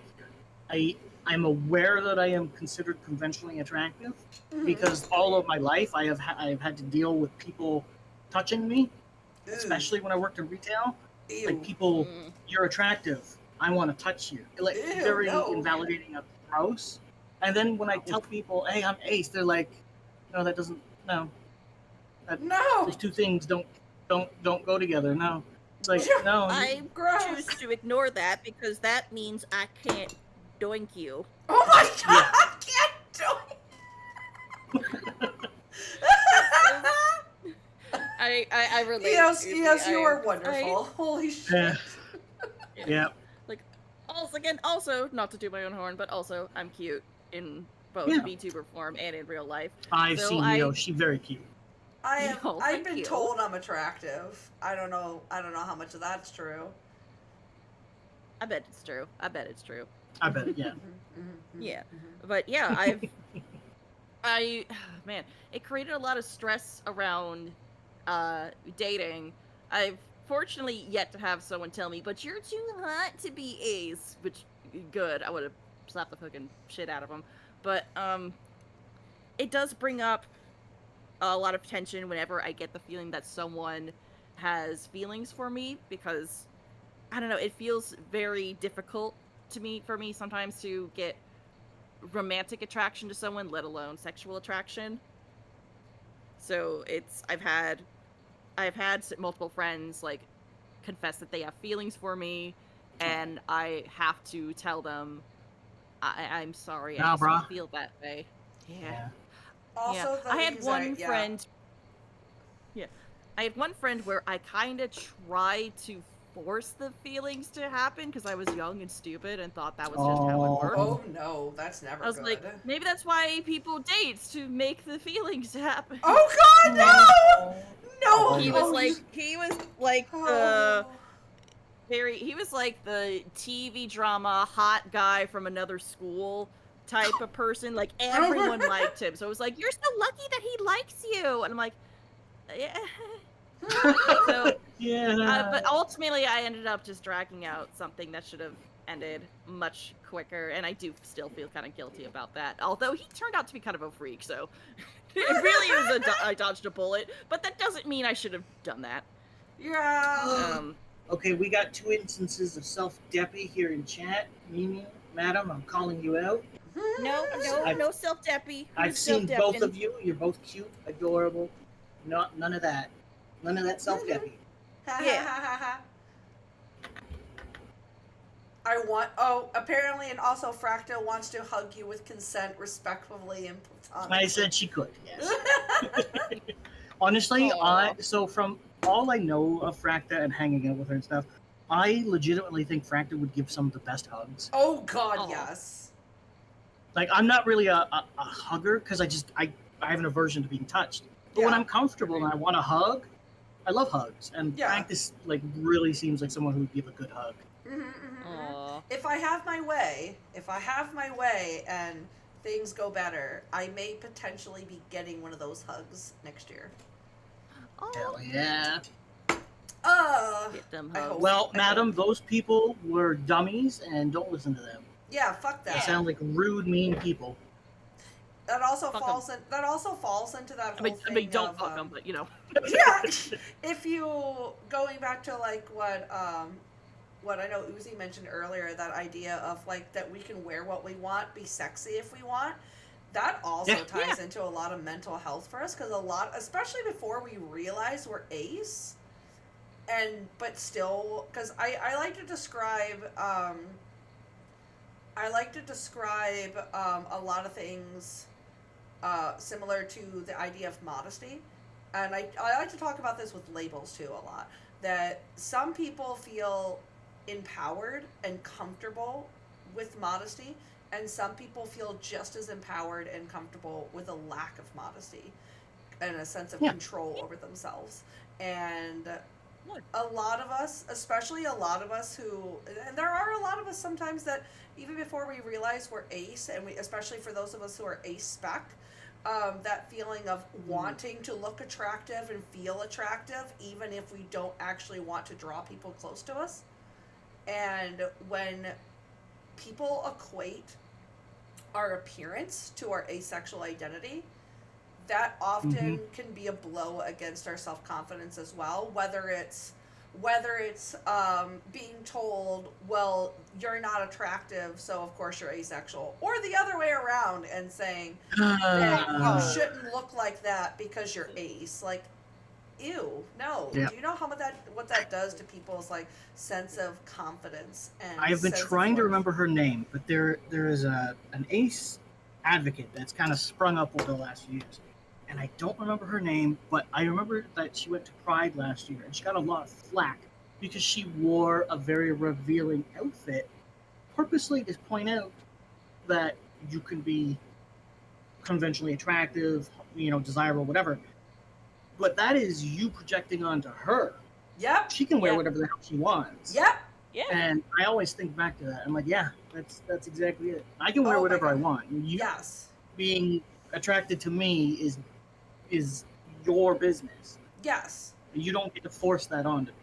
It's also it's also found in some VTuber spaces too, because a lot of us, there are a lot of ace people that do have very sexually attractive models and personas, and that is anyway, and that it falls into the same realm. Like, we can present ourselves in any way we want that makes us feel in control and attractive, without being responsible for what other people think, do, and feel.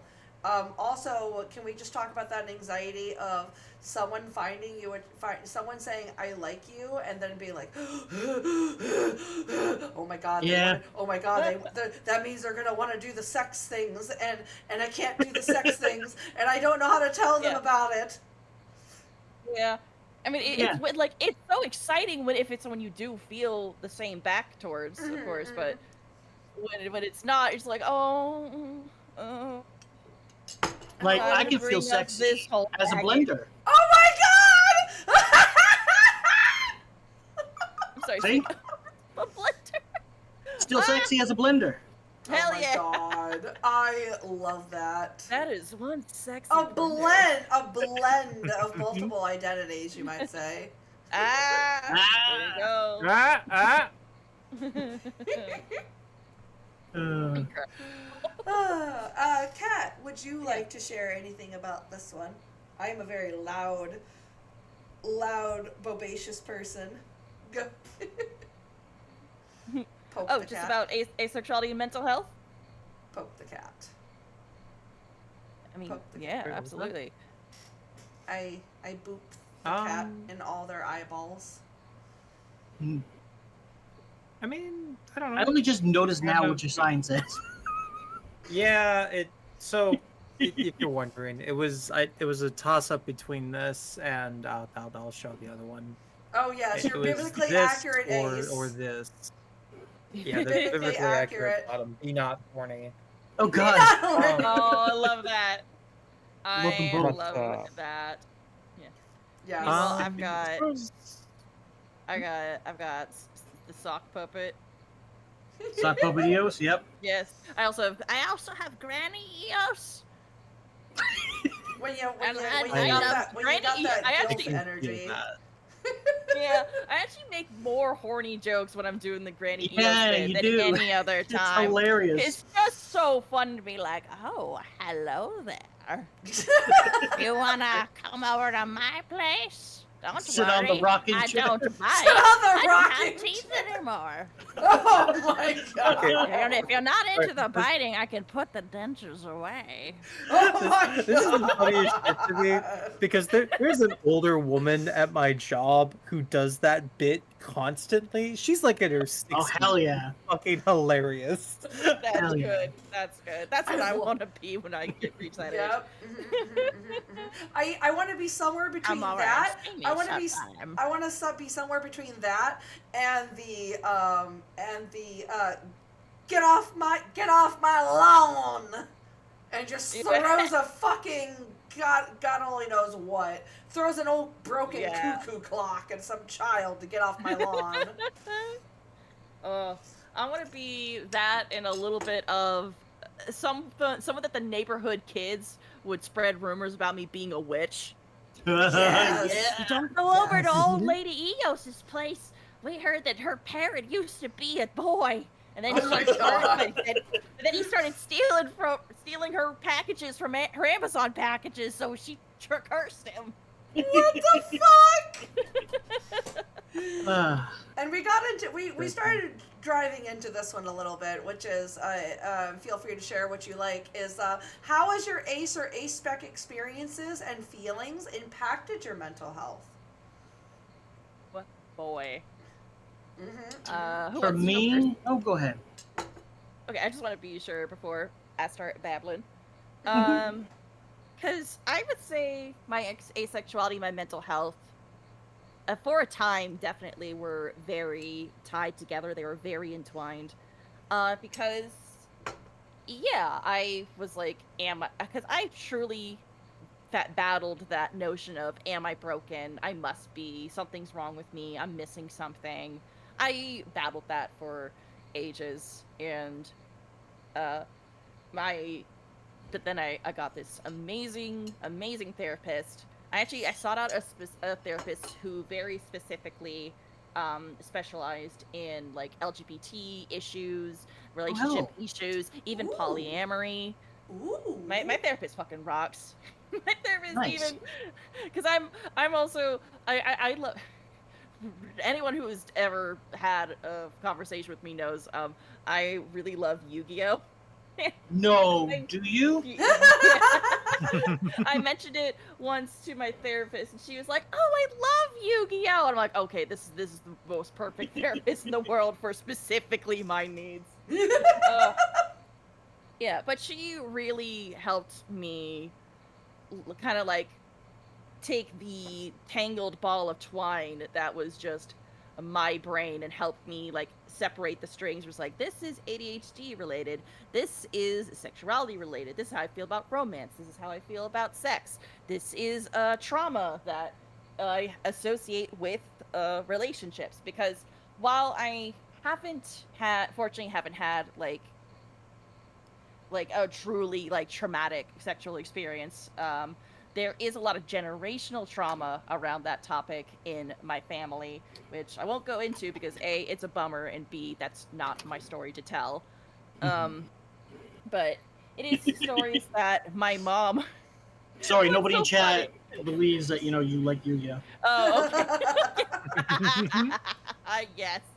There's literally a channel in my Discord server that's just Yu-Gi-Oh stuff. But what was I Goddamn saying? nerd. Oh yeah, just listen. Anyone who Mhm. watched Yu-Gi-Oh as a kid is queer now. It's fine. I Prove me mean, wrong. damn, that explains quite a bit, actually. That's Yeah, just the prove rule. me. Look at the cast of Yu-Gi-Oh and tell me. Find the Okay. straight person. I also watched The Mummy growing up, so Oh, Yep, yep, yep, bisexual yep. awakening. Yep, yep, I yep, have yep, to. yep, yep, I'm yep, gonna. yep, It's yep. very dangerous, but I'm gonna say it. I've never watched Yu-Gi-Oh. it's okay. I That is still okay. love and respect you. I only I think do slightly too. less of you. No, listen. This is an opportunity. If you ever want to, if you want to start watching Yu-Gi-Oh, you know where to find us. We will help cater your experience because continuity in Yu-Gi-Oh is a little strange. That's fair. Yeah. Oh, what was I saying? I was talking about. Oh yeah, just stuff like my mom like had a lot of like traumatic experiences, and her way of she kind of shared some of those. So she didn't share the more sexual side of it until I was older, but she did share a lot of the fact that there was like predators and stuff in her life when I was fairly young, Oh, which I think I like to think of it as both her way of trying to protect me and warn me like, hey, there are people out there who don't care that you're young. Some people will target you specifically because of that. It is something you need to be aware of, which is unfortunately true. Mm-hmm. But I also think it was a bit of her, you know, needing a therapist and needing a professional to help her deal with these feelings with. That's fair. Mhm. In a time where therapy was still very looked down on. Yeah. She's gotten much better about that, but it was, for better or worse, kind of traumatic to hear about that. So it gave me this offset early feeling that people can act like they're super nice and they often can be very attractive, and only they to like betray you and hurt you. And whenever I had that happen in either romantic or platonic situations, it basically something in my brain was like, well, that confirms it. Everybody sucks. Relationships suck. Let's be alone forever because that's the only thing that's safe. Mhm. So Oh God, therapy, of that's course, a helped mood. me. That is a mood. Yeah. Yep. Therapy helped through that a lot. I started talking to my therapist about that. I met my therapist during COVID because I was like, well, I'm not going anywhere. Might as well find someone to talk to. That's so fair.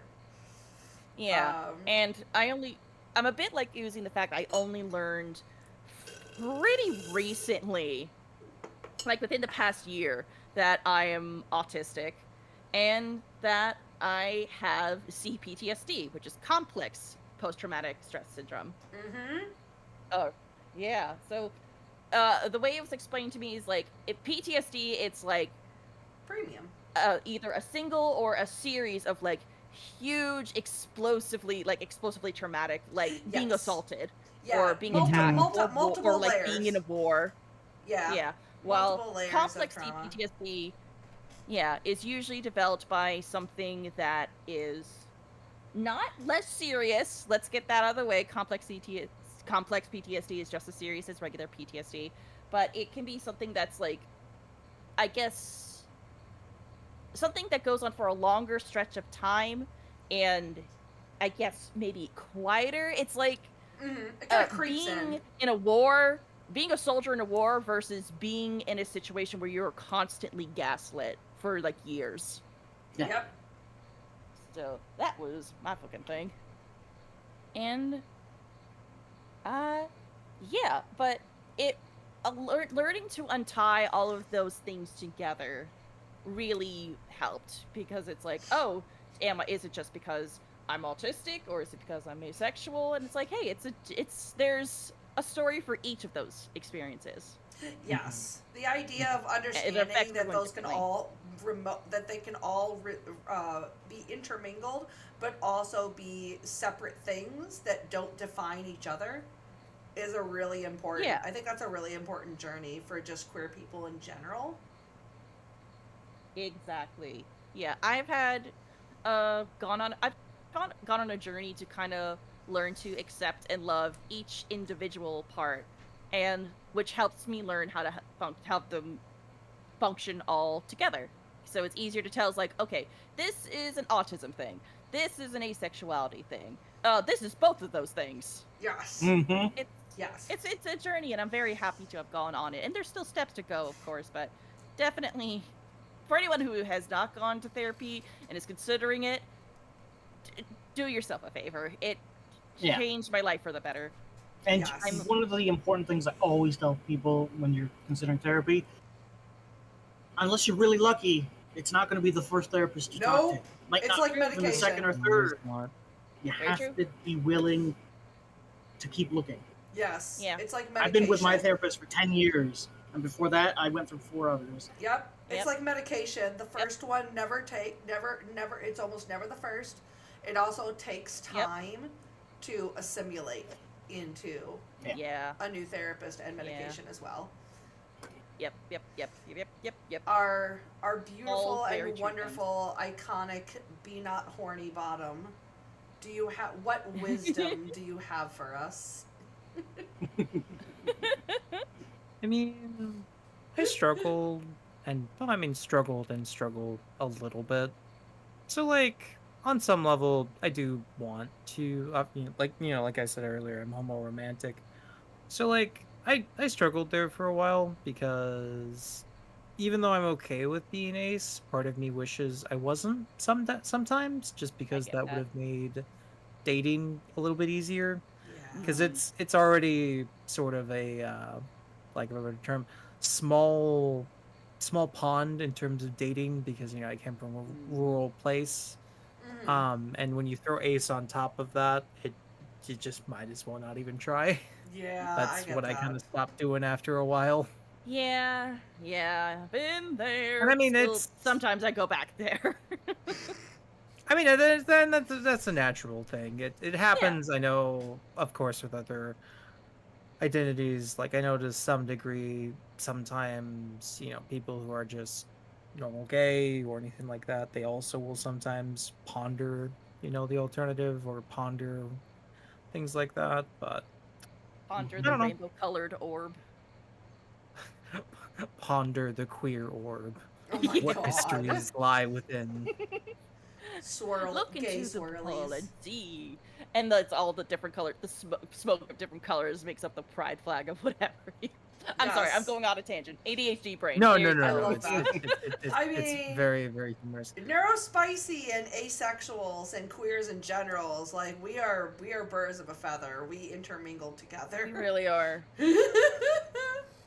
We all, like, what's that meme of, like, the two really buff guys, like, shaking hands? It's, like, neurodivergent and asexual people. It's, like, being misunderstood from an incredibly young age due to a lack of information and trauma, generational trauma. Yep. Yes. Imagine And both homophobia.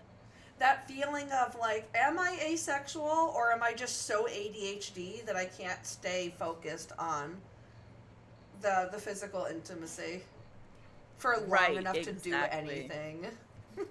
Exactly.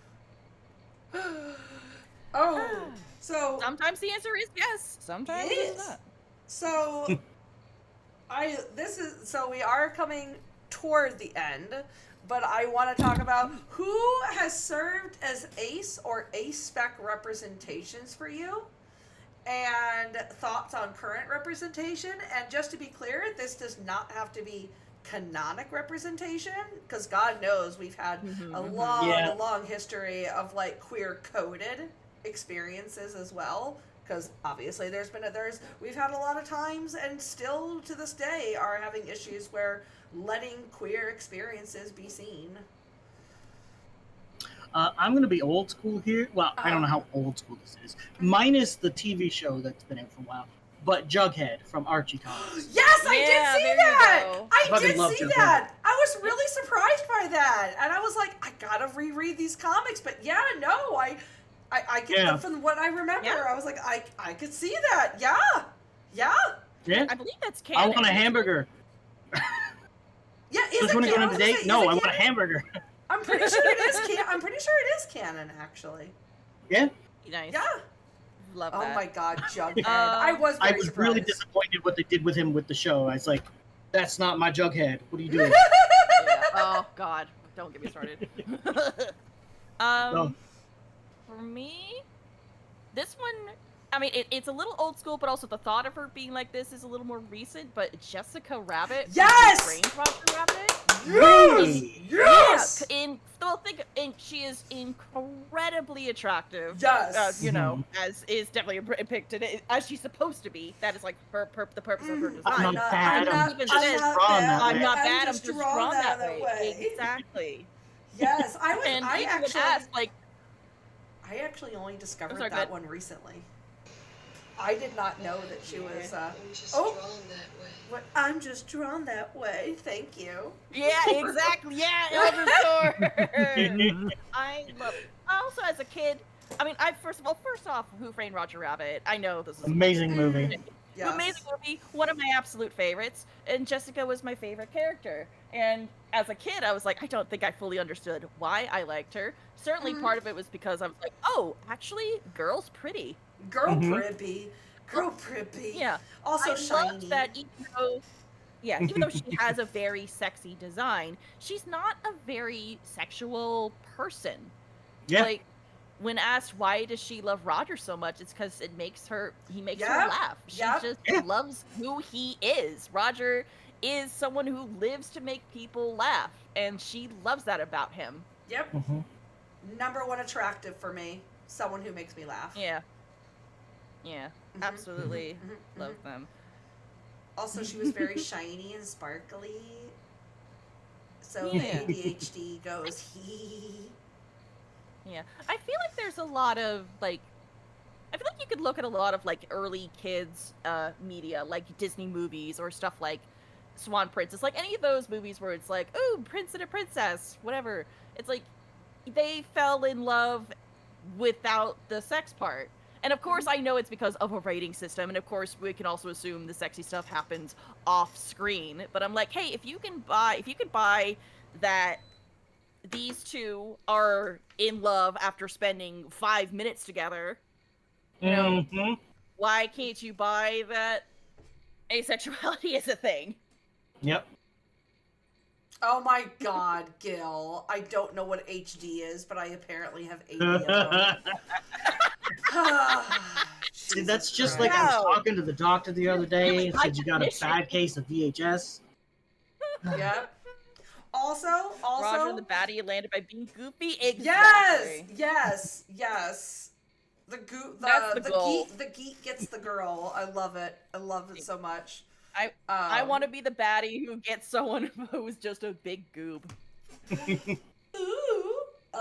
Another representation Yeah. that I can think of that I know that in the show, in the movies and in the spin-off shows, they kind of push him towards the secretary, Janie. But like Egon from the Ghostbusters, come on. He fucking loves Oh. his mold and his funguses and Yeah. Oh, that's his so mushrooms, fair. and he just That's- wants to do research. Oh, Yeah. that's Hey, he can still so be that's so asexual asexual and coded. but still have romance. Yeah. That's still the thing. That's very Oh, asexual here's coded. one that I learned. Another one where it's like, oh, this one was from a while ago, and also I didn't watch this as a kid. Gargoyles. Oh, which Um, character? um, so Owen. Yeah. He's Thanatos' like right-hand man. So apparently this is canon. Owen is asexual, but his Oh. his alter ego Puck is bisexual. So Damn. I kind of like to think it's like a fused together. Maybe he's like asexual biromantic kind of thing if you put them Ooh. together. But they made it canon that it's like, yeah, no, Owen's asexual. Cool. And then, I and love then he turns that. into a literal bisexual fairy king, and I love it. I will totally admit to having a crush on Puck when I first watched Gargoyles. I was Nice. like, especially because the episode that he first shows up, the animation is so nice. And he's Kat, just fucking around messing with Demona. He's like, "Oh, you should have phrased your wish better. Ha ha, you're silly." Kat, do you have anybody that you can think of for ace representation? I mean, the only one really coming to mind would be Alistair from Hasbin Hotel. I Yep. actually bought a hoodie from when they did the pilot because they announced that then. Nice. But Yes. I can't. Yeah, of course you have him there. Yeah, I know. I Um, completely forgot to share it in the Discord because I'm a little silly, but we're gonna just share it in here now. These are some of the ones that I pulled up. Of course, our wonderful Jessica Rabbit, Alistair, as you mentioned. I have gotten so much flack from the earlier Pride Talks, so I have answered all of your calls. I included someone from Owl House. Yeah, I have not seen it, but I have been told. I know that Owl House is a big queer show. Also, Peridot. Yep, Peridot from Steven Universe. And the other one I found that I put up as a visual because it's something that a lot of other people would probably recognize is, I haven't seen it myself yet, but the one next to Alistair is from Arcane. Victor from Arcane is asexual. Yeah, I buy that. Oh yes, I actually found a wiki list. Hold on one second. Let me just do this. Okay. So let me just stretch this. There we go. Okay. So I found this wiki list that has a ton of ace representation and in different medias too. So let's see. So in anime and animation, so yeah, Alistair and Victor are the big ones. There's also apparently a bunch of ace representation in BoJack Horseman. Yeah. Oh yeah, Todd, right? Yeah. With the asexual girlfriend, but she's like, but her whole entire family is in the porn industry. I fucking love that shit. Todd is a wonderful representation. I think that's where a lot of people, at least in the 2000 teens, probably got introduced to asexuality. We also have, and of course, the Owl House. Something called Big Mouth. I think I've heard of that, but I've never seen it. It's a middling Netflix. Yeah. Some people don't like it. Some people love it. And then, of course, Steven Universe. I like the bits that have Maya Rudolph singing. She's amazing. Something called Bloom Into You is another one that says that they have an aromantic asexual character. SpongeBob SquarePants! We all know SpongeBob is asexual. Hell yeah! Like, goddamn. SpongeBob and his platonic roommate, Patrick. Yep, they were roommates. I forgot that the creator straight up said, no, he's asexual. Yep. He's a sponge! Of course he's asexual! Yeah, but you know what?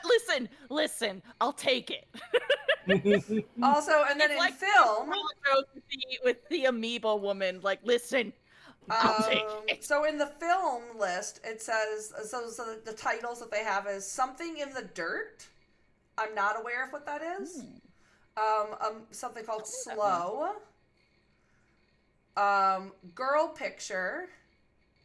Nymphomaniac. That's an interesting one to have ace representation in. I am what I am. Queens of Queen Dynasty. Slayla and Spades, and something called Straight Up are apparently film representations. We also have some literature listings, and the works are listed as Quicksilver. I could not say this. Chlorel. Before I got let excited go. for a second. I thought you meant Quicksilver from Yeah. who That's what I also thought. used to have a crush That's on in what my I younger thought. days. I was like, That's what I Quicksilver, thought the it was guy gonna be. that bangs his own sister, that Quicksilver? Oh no, God. he doesn't. His own sister, no. He does in Oh, one of the no. universes while Daddy Wolverine watches on.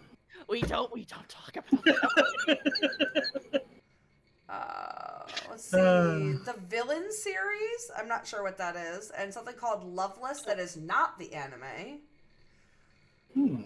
Live action. I love that we have one on here that their character is asexual couple because they were just a minute mentioned. There was a couple that was Ace and House.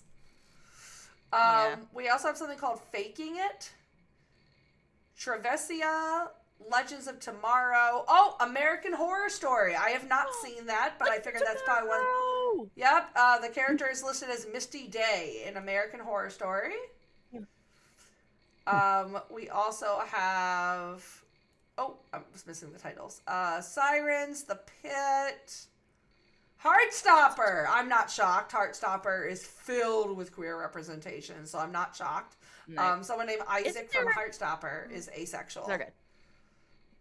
I'm sorry, I don't mean to keep. We gotta talk about Owl House after stream. You know what? It is on my list. It is on my up close list. It is on my upcoming list for things to watch. I promise. Nice. We have Heartbreak High. The Unbreakable Kimmy Schmidt. Okay, I've heard of this one. Sex Education. That's the one I was looking for. Yep. Sex Education is on here. I remember seeing my friend sending me a clip of like a really great conversation where this girl just straight up is like, I feel broken because I don't want to have sex, and she's like, and she goes to like this counselor who's like, okay, so you're asexual, and she's like, what? It's like, it means you just, if you don't feel sexual attraction or at all, or if you're just not as frequently, or there's conditions to it, you're asexual. And she's like, but I still want to fall in love. And she's like, you can do that. That's an option. Like, there's always allowed. Where people don't want to have romance. Listen, barring a lack of consent, there's very little that you can't do. It isn't an option. True. Yep. So Yeah. We also have, I have not seen it, but apparently Game of Thrones has asexual representation. The eunuch guy. Yeah, and they do say, according to this, is a eunuch, but he states his asexuality predated his castration. Yeah. Also, eunuchs, I believe, can still have sex. They just can't make babies. Yes. Yeah. Watchmen. Right? I don't. Jeremy Irons. Huh. We also have a bunch of video games. So we have Apex Legends has someone who's asexual. I love that there's ace representation in Yandere Simulator. Ew, I don't like that.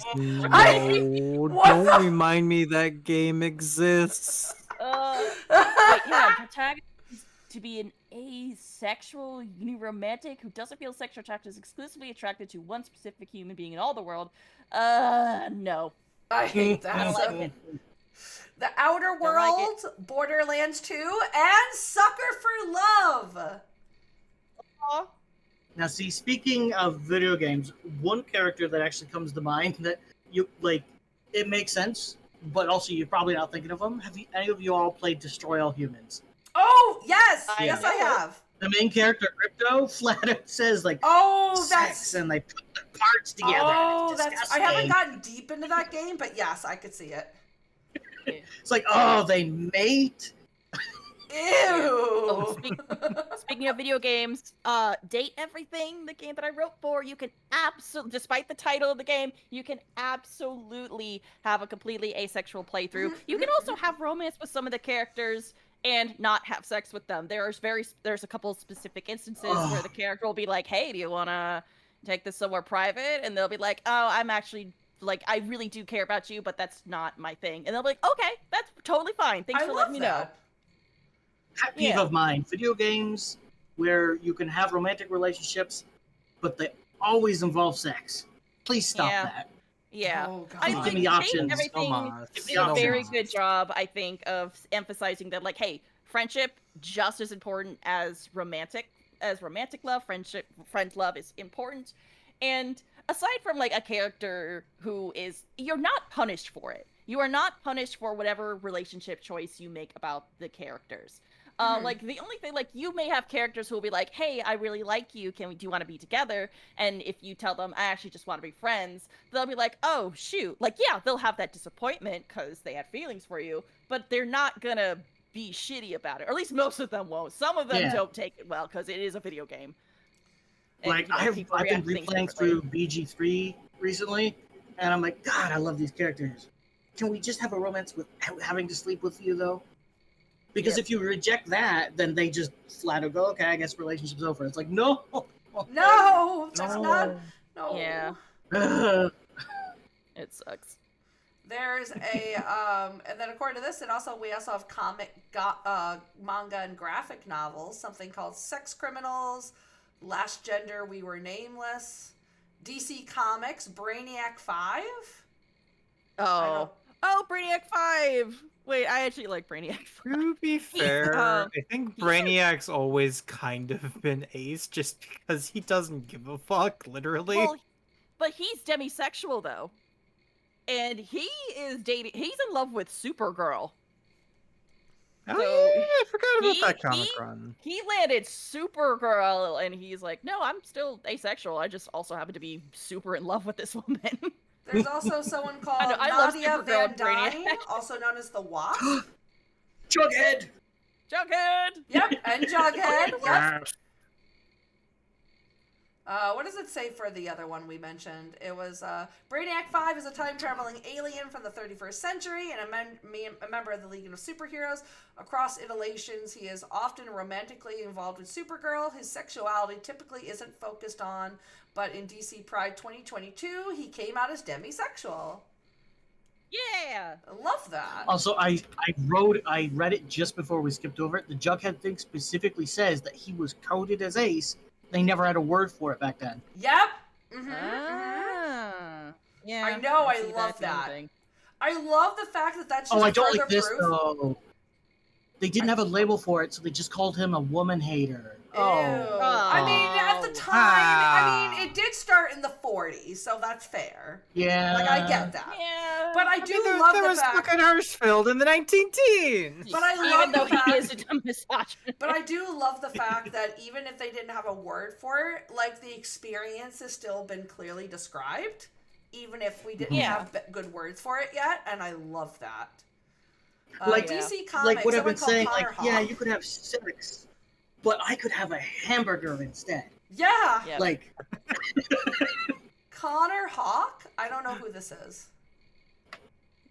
Connor Hawk. I'm not familiar with them. DC Pride I don't 2022 know. anthology confirms Connor to be asexual.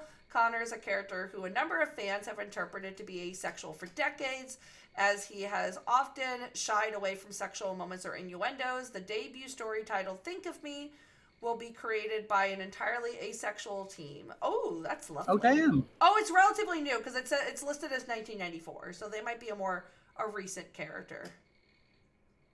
Not quite as old as some of the other characters. Okay, I'm sorry. There's a comic called Mine Coon is Asexual. I don't know what this is, but I want to look at this. Gwendolyn, Gwenpool, is also listed as asexual from Marvel. Oh, yeah, that makes sense. Hey. Gwendolyn, yeah, that makes sense for her. Yeah.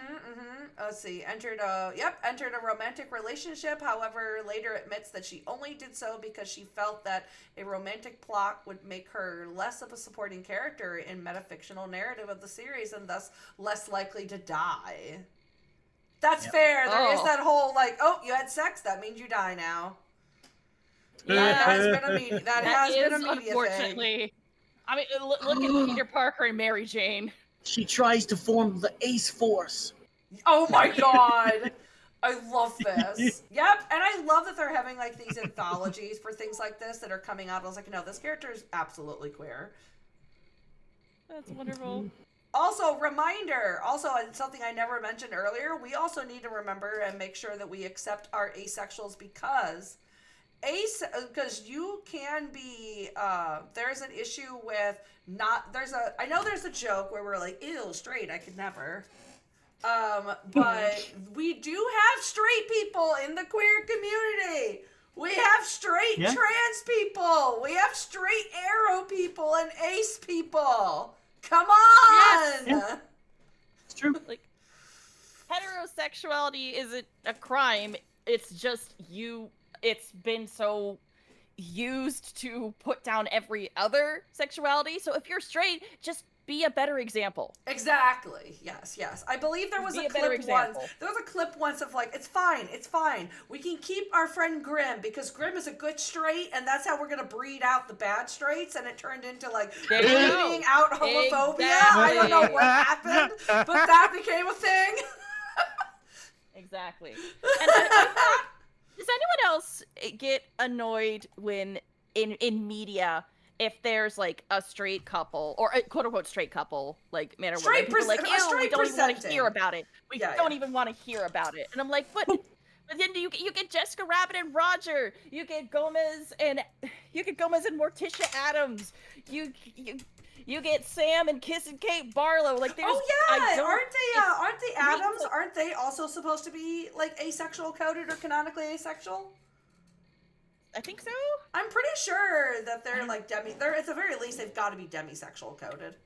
Yeah. So it's like it's not the gender of the characters, it's the lack of chemistry that often bothers me with quote unquote straight couples. It's because like you threw a girl in there just to have the romance, then you figured chemistry would just happen. And I hate that.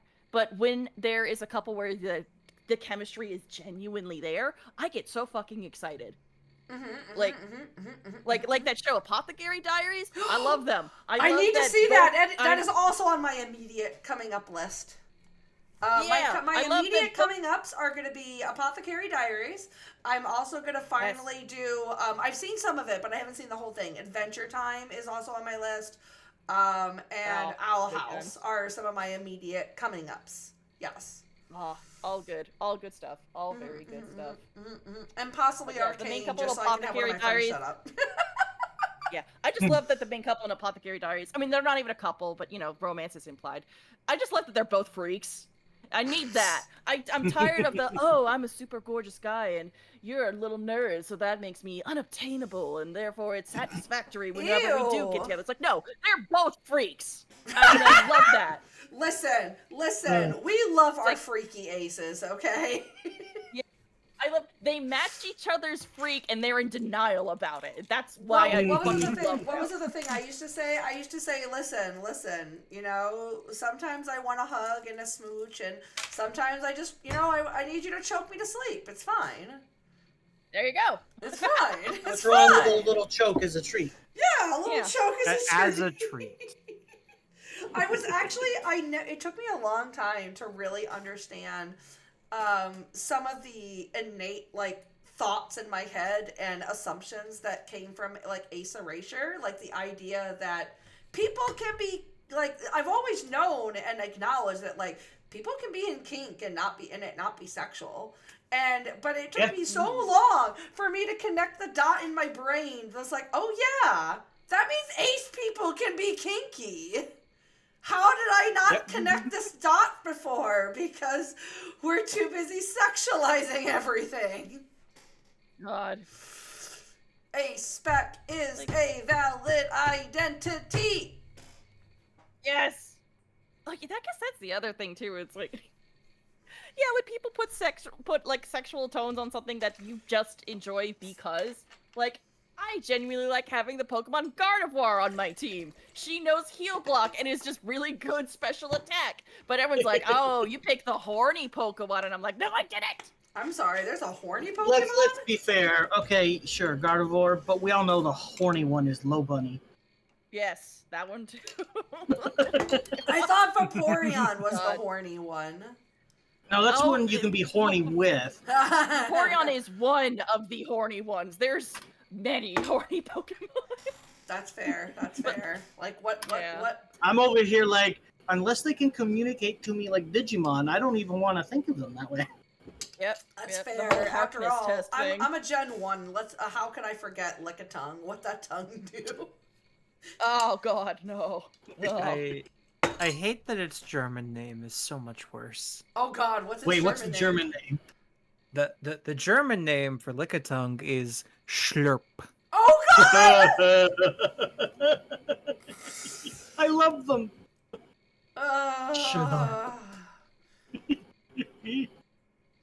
Oh, that's yeah, you know what? That's, Maybe that's that's how it's fair. called. That whole where it's like it's kind of like having something as a treat, but then having it all the time, and then it's like, but it loses its Yeah. meaning if it's too Yep. much. Yeah. So I get that. That's fair. Yeah, it's like I love ice cream, but I want to eat other things too. Yeah. Don't make a horny No, joke. I agree. Don't make Maybe a there's horny joke. sometimes Don't where make a I'm like, horny joke. I will excuse myself from certain conversations or streams just because I'm like, oh, do we have to talk about horny stuff again? Mhm. Like, Yeah. didn't we just do that? I'm like, okay, Yeah. well, you guys have fun. I'm gonna go do something else. And yet, And I want you and to tell me yet you whenever that visit my happens streams. In a call that we're in. Because I also feel like one of my purposes for existing is to disprove the stereotype that Yeah. all asexuals are prudes. Yes. Like, no, I love making horny jokes. Also, some of the best not safe for work artists that Are I've known ace! were all asexual.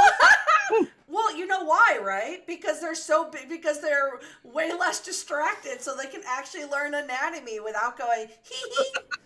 That too. And also some of them, a lot of them are better at capturing like the emotion, like the Mhm. intimacy between the two Yes. characters, which is what I like. Yes. So, could also just be a taste thing, but I was like, these artists, they get it. I also feel like I also get a different energy from people that are horny just to be horny, and people Yep. that do it because like they're legitimately like sex positive and it doesn't feel forced or anything. Like it's just kind of natural. Right. That also makes Yeah. it feel less icky to me. Yeah. I had somebody who expressed interest in me at one point, and at that point they did not know very much about asexuality, and it was just so impossible for them to wrap their head. And I was like, I was just like, I remember thinking, I was like, honey, you do realize that I can be attracted to you based on something other than sex, right? You know that's a thing, right? Mm-hmm. God damn, like sometimes it can be so heartbreaking when as an asexual and you expect attraction in someone, but because our culture has wrapped us so much in the importance of sexuality that people sometimes have a hard time seeing their work. It's like, oh my God, someone can be attracted to me without sex? Yes, Yep. that is a thing. Which, speaking of which, Yep. Yeah. fun fact, asexuality validity, there's a couple things. One, there is an Ace Awareness Week that we have. So, and it has not come yet this year. We have Ace Awareness Week, which is, so this one I would have to check. I think this one I'm not sure if this one is US or if it's international, because usually it would say international if it is. According to this, it says the most used figure is from 1994, which a survey showed that 1% of people identified as asexual. However, due to general lack of asexual awareness in surveys and studies, this figure is thought to be inaccurate, and some estimated it to be closer to 5% of the population. But even if you look at just 1%, that's like 78 million people that have ace Damn. experience. That's a lot. Holy shit. Mm-hmm. Asexuality is not a newly invented orientation. It has existed, as have all different orientations for as long as humans have been. It's gradually been brought further into public awareness since 2001 with AVEN, which I believe is what Gil mentioned earlier. The Asexual Visibility and Education Network was formed. Yep. The first ACE Week, formerly Asexual Awareness Week, began in 2020. No, 2010. Ooh.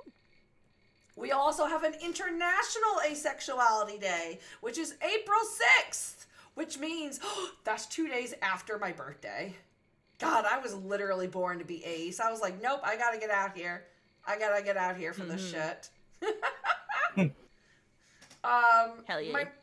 My mother would tell me that both me and my sister were late. So she was estimated around Christmas. She didn't come out till Groundhog's Day.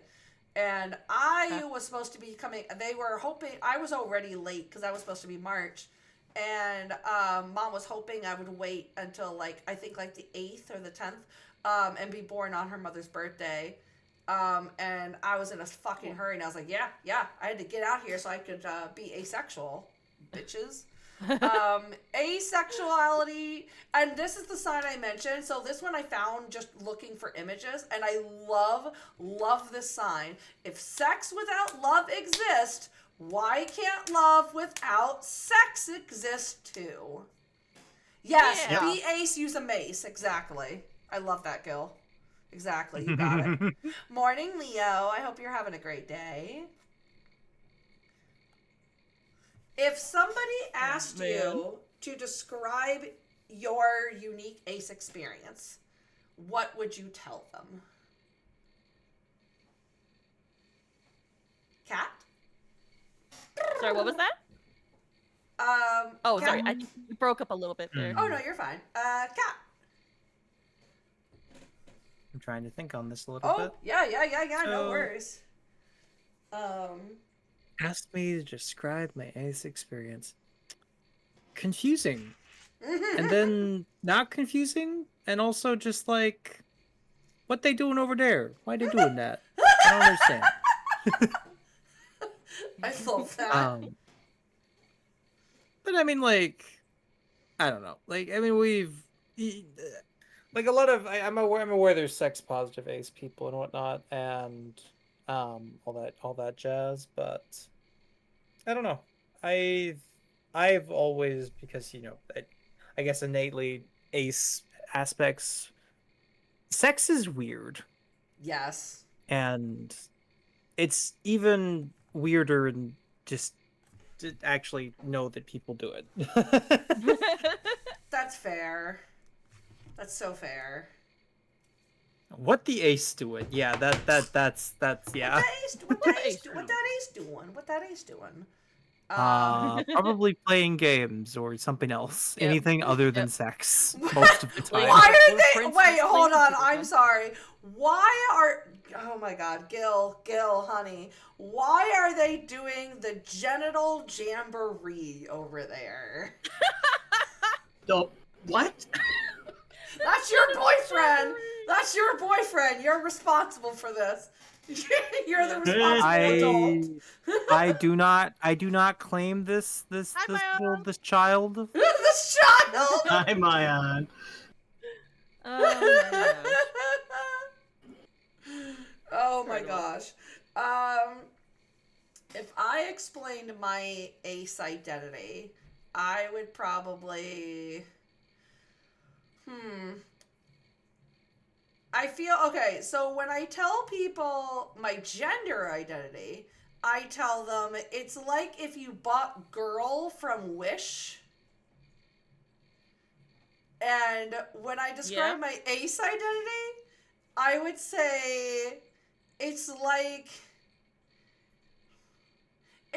you bought porn off Craigslist. This is I the don't porn know. from Wish.com.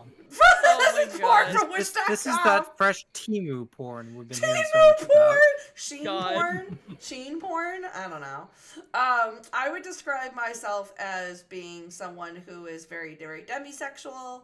I would also describe myself as being very sapphic, and I'm also the person who is. I'm the same where it's like, why? Why would you want to do those things? But also at the same time, that sounds like fun, but also no, I don't know. I don't wanna. I'll just listen, I'll be like a sports fan, you know? There are people that play sports and then there are people that are just over there just kind of watching, and then there's people at home that tune in for a second and wave their little foam fingers, and then they're just like, okay, what else is on? Hell yeah. Baron, thank you so much for the raid. Welcome on in, everybody. Oh, hey! We're Hello, working on some Baron. Ace talks.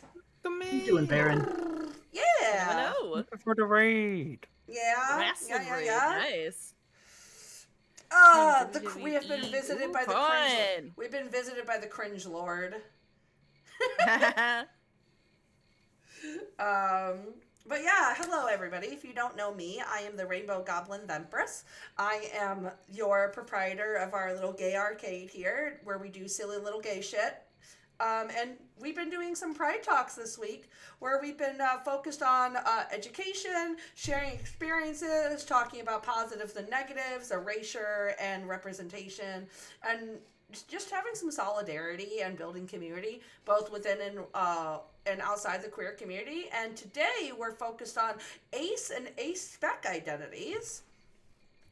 If you are interested, here's a link. The last 2 episodes, as well as the one we're doing today, will be available on YouTube. And if you're already watching this YouTube video, hi, thank you for coming back and watching. And today we're Make sure you like and subscribe. Sorry. Oh my god. Cat. And today we're also joined by some of our wonderful beings. We're joined by our wonderful Gilchan, Space Goddess Eos, and Uzi Oozborn, and they're here talking to me and sharing their unique and diverse ACE experiences, and it's very lovely. And right now we're talking about how we would describe our ACE experience to someone. And me and Kat have spoken. Eos, would you like to go next? See, so just like my experience as being an ace person in general, or just whatever you want to share. Whatever you want to share. Okay. How do we put this? It definitely started off with a lot of confusion, and I think that that's true for like any sexuality. It's just the world of dating is just a weird world, and there's pressure no matter what sexuality you are. And yeah, I battled the feelings that I was broken. It affected me for a while, but finding people, even if it's relationships that eventually don't work out, finding people who are willing to, not only just willing, but just genuinely do accept you and love you for who you are, and respect your boundaries, ask about your boundaries.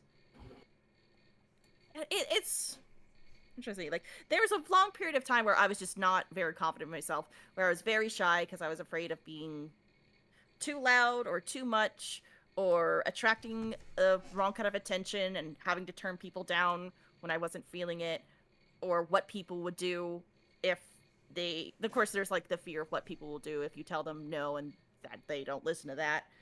But it's also in more recent years become a big sense of confidence. Like, I love being ace. I genuinely do. I love that for you. Yeah.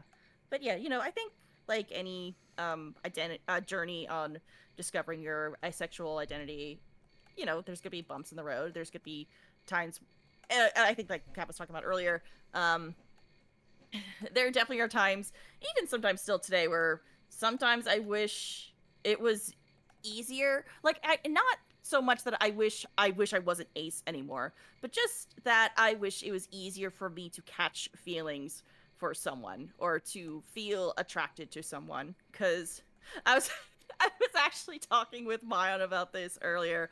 I was saying like I want to have like the experience and the feelings and the confidence that comes with having a hoe face. Oh, But I'm too ace and introverted to have a real hoe face. So it's like, man, what do I do?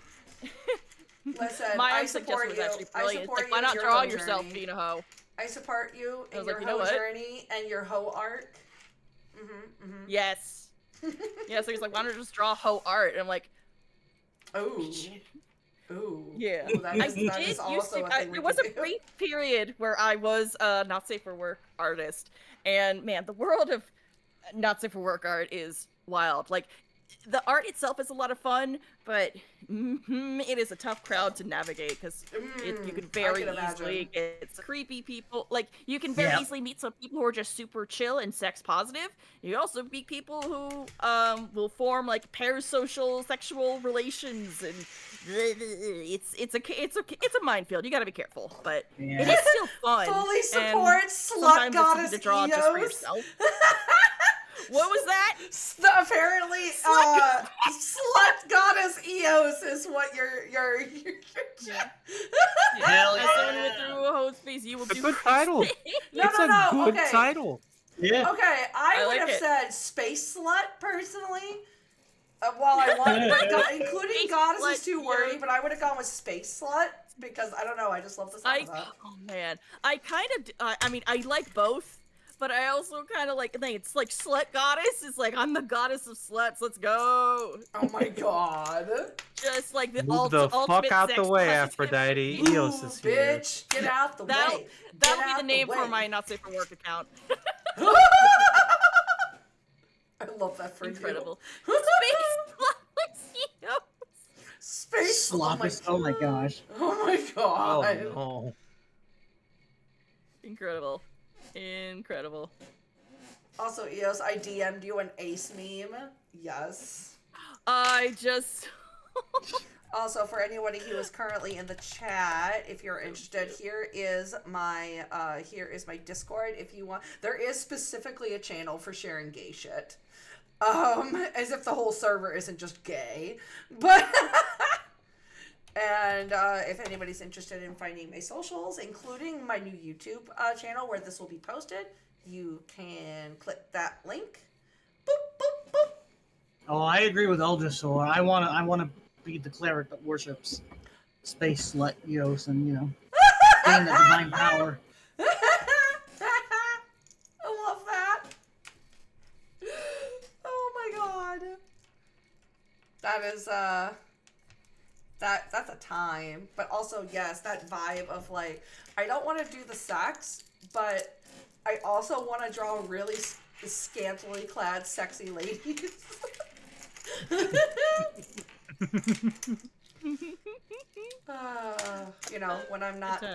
When I'm not redeeming the tar on somebody all the time. Oh, really? Mine really does have a part-time job. Oh my god. Yeah, I greet Uzi in their channel by tarring them. Every fucking time.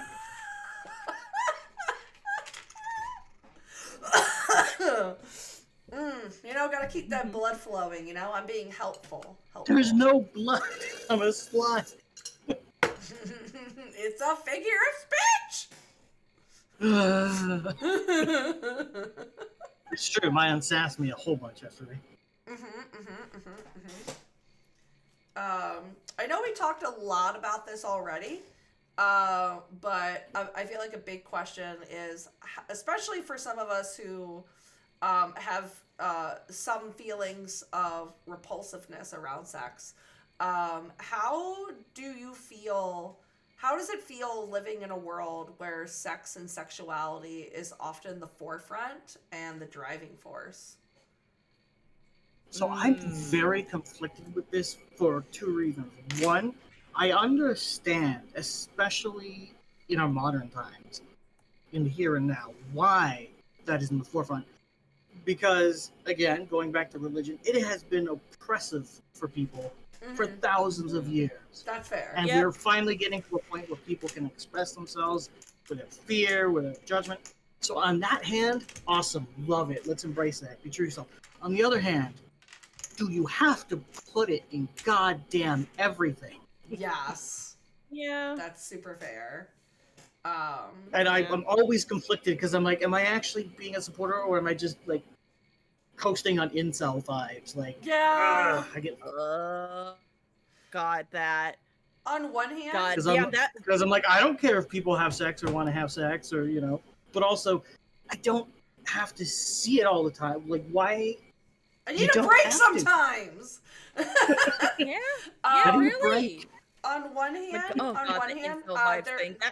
there's this idea that people will say where they'll like kind of trash on Freud for being so sex obsessed and everything's about sex. But I will say, if you think about it though, sex is often, as a majority, is a huge driving force in literally everything.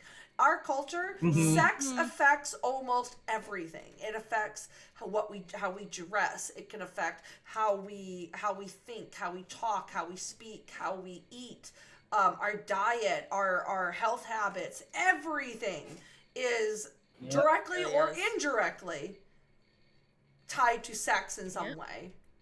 Even for I'm just hoping that we reach a balance. yeah, even for some of, like, I've heard of people who purposely want themselves to be unattractive just to, as ace repulsed, as sexual repulsed aces, which is just showing my point that it literally impacts almost everything in our lives in some way.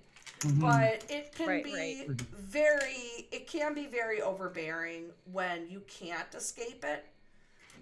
Especially for those of us who aren't who aren't experiencing it in the same way as our peers. Oh, thank you so much for the follow. Follows are anonymous. Like when I enjoy your see sex and stuff, I usually go one of two ways. I'm like, or I'm like, do I have to? Can I just skip this part? Like,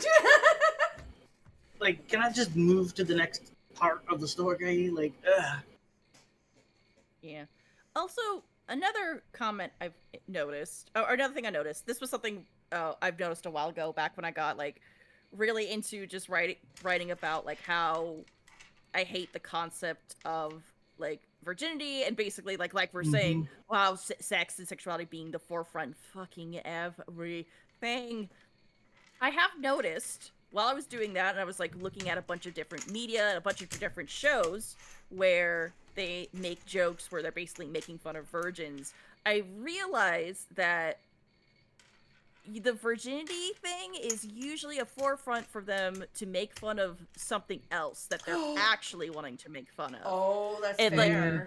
like it's like how did I describe it? It's kind of like a shield, and with a big bullseye on it. That's like the virginity asexuality-ness, but the thing that's not the actual thing they're targeting. And oftentimes it's like they're making fun of people who are autistic. They are making fun of, or they're making like racist comments, like that '70s show that, oh god, that character, what was it? The name was Fez, and which is literally an acronym for foreign exchange student, because they couldn't say his actual fucking name. Oh and my god, was that why they called him Fez? Wait, what? What? Was that why they called him Fez? You cut out there. What were you saying? I missed. Did you I didn't watch the whole. I haven't watched the whole thing, so I may have missed that being explained. Yeah. Oh my fucking god. Yep, that's Jesus why they Christ. call him Fez, because they didn't want to bother learning how to say his real name. Oh so they just my call him god. Fez. Small tangent. I saw a video once where someone was saying, I want to be called Zoe. And mom was like, why? Because no one can say my name. And mom said, listen, if people can say Tchaikovsky, they can fucking learn your name. It's true. It's true. Yeah, We know how to say Giovanni. We know how to say, gosh. There's so many things that we learn how to say because it's been repeated to us over and over and over again. One of they my can hardest, do that with your name. Yeah, one of my hardest was I had someone I went to school with. Her last name was Mikolajchuk. Incredible. Incredible. I also have had people. I've also had people where I don't say their last names because they're so embarrassing to them. I knew a poor girl who was, I think she was born in one and raised in the other, between Latvia and Romania, and her last name was Lickover. Oh man. If that girl turned out to be Ace, my God, honey, I am so sorry. That would. I am so sorry, honey. That is going to be something that's going to follow you for life, and I validate you and adore you. Oh my God. I put a hand on your shoulder and pat your head, honey. Because that is human nature. That is a joke that is never going to go away. Yeah. Oh. Also, if just going back to this, going back to religion for a second, but how hypocritical it can be when it comes to sexuality. Like, even like the whole, we literally, in Catholicism, there's literally the Virgin Mary, and that's like one of the things that she's celebrated for is her purity. But the thing is, even if we are to believe the whole Immaculate Conception thing with Jesus, Mary had other children with Joseph. She wasn't a virgin forever. She had, Jesus had siblings. Yep. That's a fun fact that people like to forget. He had a brother. He had at least one brother named Judas. Not the betrayer guy, is different Judas. Also, Jesus straight up said trans rights. Yep. There's a quote, Timothy 2:12, for every female who makes herself male will enter the kingdom of heaven. Trans rights. He literally said, yeah. Fucking Baron! Jesus literally said, trans people can go to heaven, it's fine. I love you, Baron. Thank you so much, you little shit. Let's see. There's another quote for trans women, too, but it's a longer one. Let's see. Yeah, and the female should not be female, you will enter the so that the male should not be male, the female should not be female, then you enter the kingdom of heaven. Like, yeah, no, Jesus said trans rights. So, religion's incredibly hypocritical about it and incredibly manipulative about it, and that Jesus would not be happy with that, and neither would his mother. So, can we fucking quit? So, as we round into the end, what are some things that, I know we talked about a lot of erasure things, and obviously, like, not doing those things would be a big part of it, but how can others be better allies to the ACE and Acespec communities? Learning. Educate yourself about it, ask your ACE and Acespec friends, like, boundaries and their experiences. One of the reasons for so many problems about this is just lack of information. Like, we're very recently coming to an era where we know about asexuality being a thing, let alone how it works. So, education is huge. I'd say one of the things that when people say, "Well, I don't understand," how can you be? I don't understand. You could say, okay, well, you understand that you are attracted to people, and understand that that is a projection that you have onto other people. So an ace person is just the opposite of that. Yep. They do not have a projection onto other people, unless they do. But generally speaking, that's how it goes. If you find another person attractive, that is you. So I'm trying to, I'm struggling to explain this.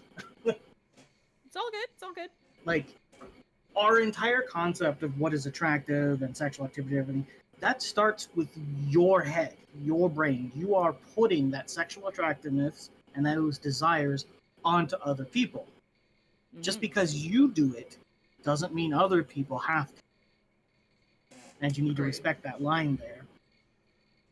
I would tell people that especially for like healthy especially for people that are like in relationships with Acespec people, would be something of, if there is a problem with sexual intimacy, try to remember that there are options, there are answers that could potentially not be a fault or a wrong on either person. Yeah. Remembering that though that there are neutral options. Like this could be try to keep an open mind that a lack of attraction or interest in sex, whether from the beginning or suddenly, could be a possibility of asexuality, and being open to that. I think that would be a really big part of being an ally, as well as being open to the fact that to challenge your idea of what an asexual can look like as well. Hmm. I'd also say, kind of piggybacking off that last thing, Empress, asexuality is by definition a spectrum. So I mean, I'm aware there's like the Kinsley scale and other things for, you know, the straight gay dichotomy, but I mean, the fact that we went over, what was it, 10 or so labels during these sort of, you know, more niche aspects of the ace, And that's just a handful of experience. them. And that's just a handful. There's plenty more.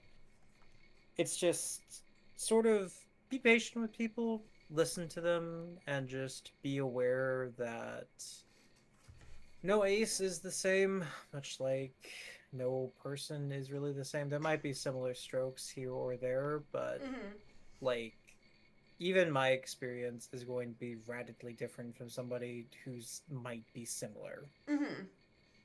Very true. Also, remembering that, and I know that this is often a default for art for a lot of us, is a lot of us will say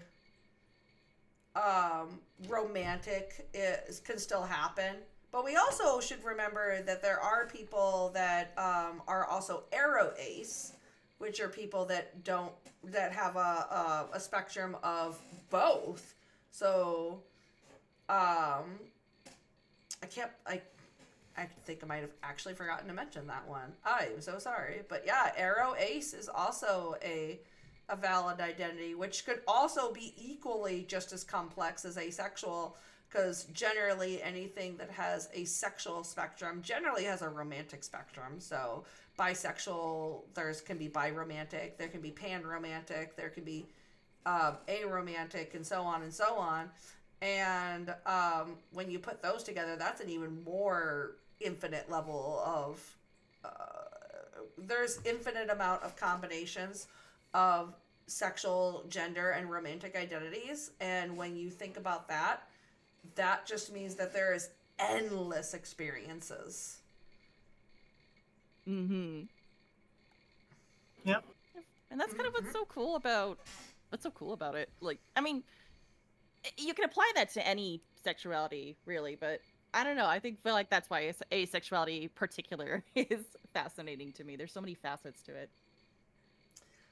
And the last part that I put in here is, we've talked about both good and bad, and wanting to end on a positive note. What are some positive experiences that you've had as an ace-spec person? I would say for me, they've been, particularly this month, given the fact that it's Pride Month right now, and I will say this for almost every of my queer identities, but one of my positive experiences as an ace-spec person is going into Pride spaces and seeing people that are young and drastically younger than I would even expect, realizing and coming out and waving their ace flags and being part of a community that can welcome them more than we were perhaps welcomed in our own journeys and identities. And that is always one of my favorite experiences. I actually had someone who I was at Pride this year, and I had someone who they told me, they're like, I came to join you in the bisexual crew because I just came out today. And then they had like a little cape and a little flag and some bi socks, and I was joking like, oh wow, you're really bisexual. I see that that axe around your neck, and they're just like, you get it? Oh, sweet honey baby child. Sweet honey child. that feeling of being like, oh no, I absolutely get what you're putting down. And seeing that in newer waves of queer people is personally one of my favorite experiences as an ace person. That's great. Yeah. I think for me, the most positive experience was finding out that the labels existed, that I could use them, that I could try them out, experiment with them, learn about them. Because even if I'm not 100% sure, it has been it feels like a big weight has been lifted from me since I started using the term. Now again, I don't usually recommend people to constrain yourself to labels, things like that. Mm-hmm. But when you want to talk about things and identify things, labels are a great way to do that. And I never had the words or the experiences, just kind of general knowledge, which is why again I like Gray Sexual and Ace Flux. I love those. Those are fantastic because that's even closer to what I experience myself. And as someone who is also biromantic, I'm attracted to men, women, anybody. I don't really care about your gender. I don't know if those are the correct terms, but I usually just use biromantic. Being able to express that I am biromantic, but also ace. Like, I'm less interested in the sex. Maybe, but I'm far more interested in you as a person. And being able to say, yeah, I can be both of those at the same time was very affirmative. What's the word I'm looking for? Affirmative. Validating? It was very positive for me. Validating. Thank you. Brain. It's too hot where I am. It's like 34. Ew, it's like 34 I hate that.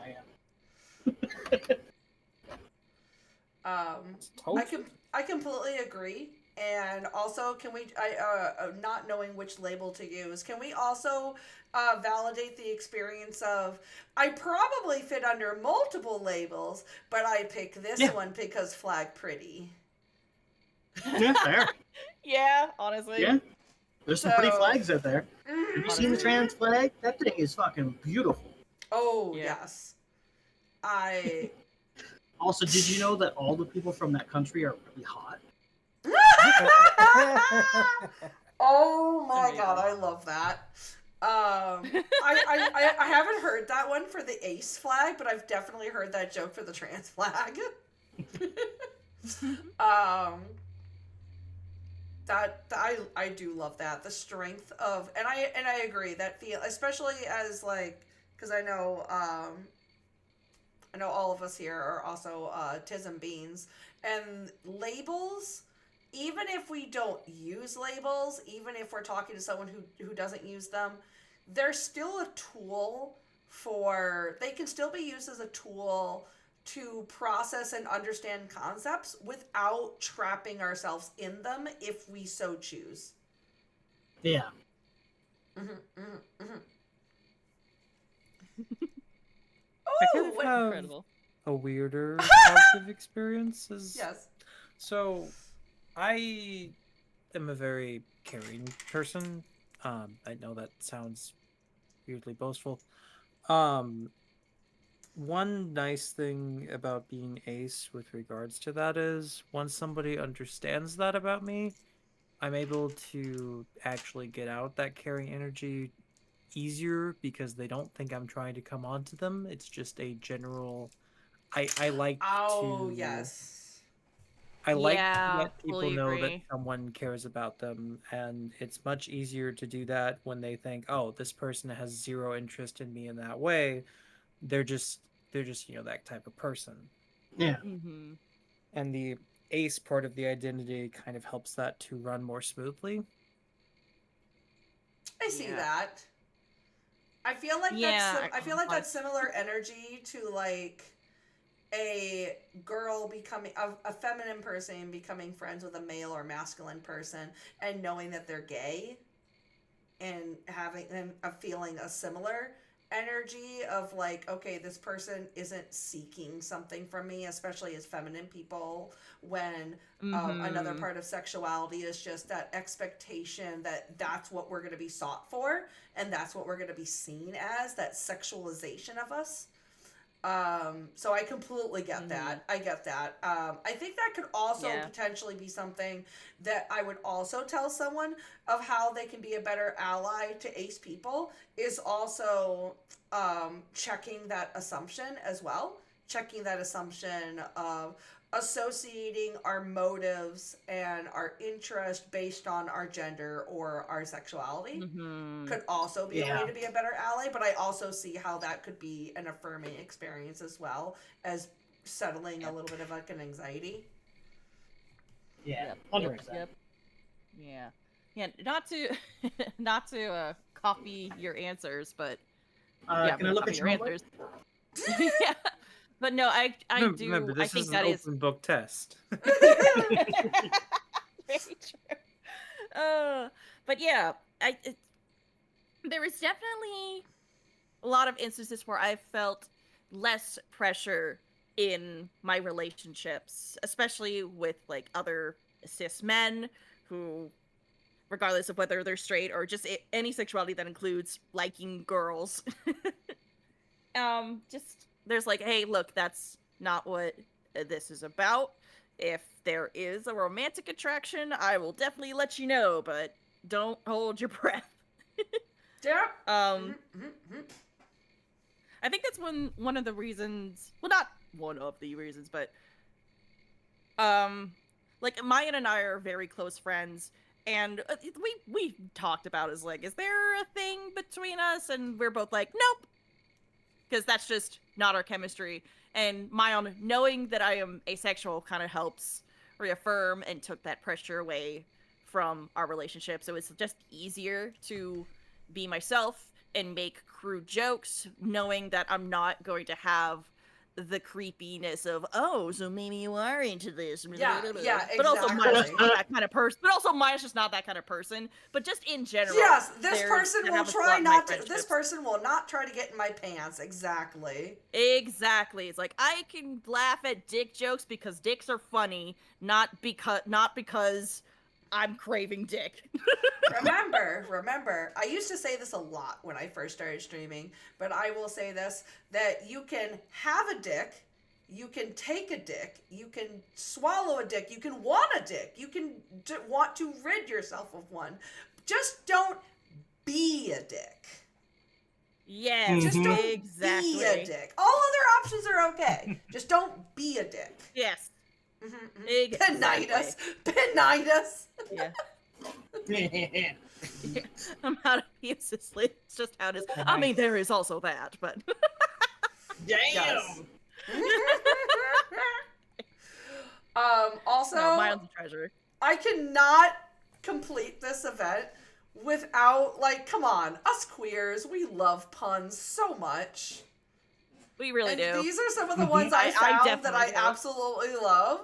So we're starting off now this one will be for more of us Americans, because in America, there's a hardware store that's literally called Ace Hardware. Which I love so much. My favorite take on this is spelling based with a C. Oh, yes, nice. yes. I haven't seen that one, but that's also a good one. I once had a shirt that was like, if you want to be my lover, you gotta form an actual emotional connection with me. Oh my god, I love this! Flag. Oh, I love that. I also love the Acelotl. Acelotl's very cute. I love it, right. Any of the ones that end with sexual. Asexual. Oh, okay, that's good.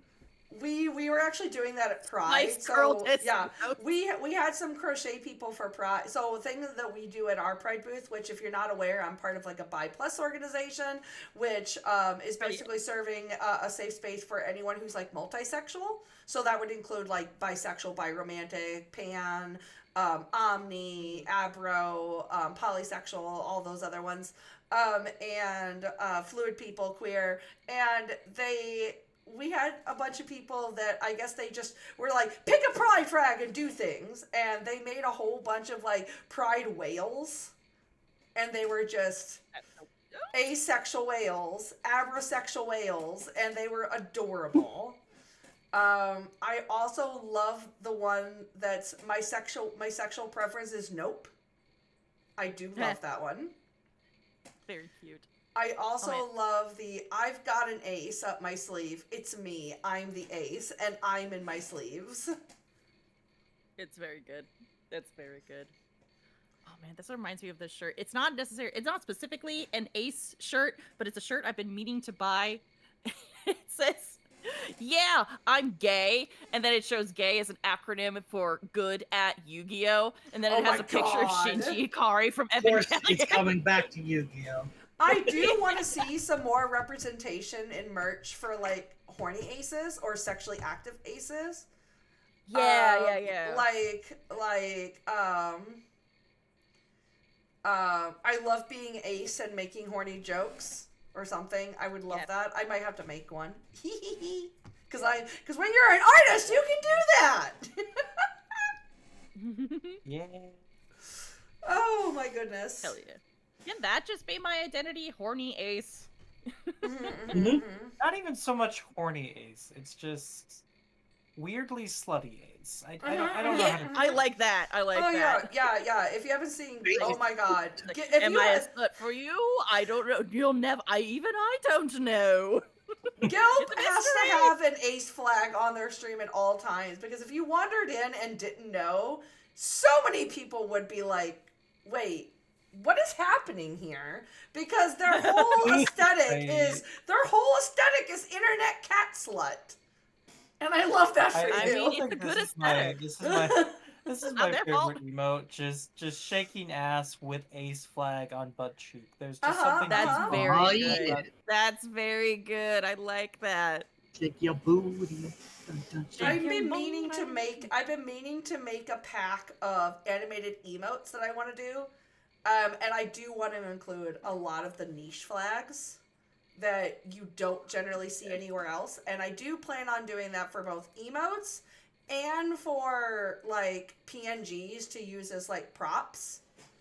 And I will definitely have to do a thing when I do that. But oh my goodness, how are we already? Honestly, I'm surprised that we made it to this long in the thing, because most of them have made it to 4 hours, but the other ones also had time where like we were promoting the future streams. Obviously, we didn't have that for this one because this is the final one, but I had so much fun with this series. I will absolutely have to do more. I've been talking about possibly doing some sparingly through the year as well. So like I'm considering doing something similar for polyamory in November.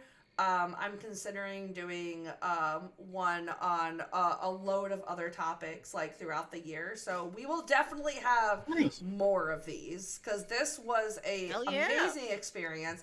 I loved having so many diverse experiences. Like for this one, we had people that were sort of on the fence, some sexual, all different varieties. We also had for our trans beans, we had people that were trans and non-binary in different ways. We also had our bi talk, which had bisexual, pansexual. We also had someone who basically has a bi experience but doesn't use that label, which is all, or didn't know if that was a label for them, which was also great. So I have enjoyed helping to share so many diverse queer experiences this month. It's been an absolute Hell joy. yeah. And it's been wonderful of all the different people that have taken part in these, both our guest today. Yeah, I and was. the ones, I won't lie. yeah. I was a little nervous when you asked me to talk for Ace because I was like, I've only really been using that for about a year. I don't know if That's valid. I'm the best person. But again, all experiences are valid.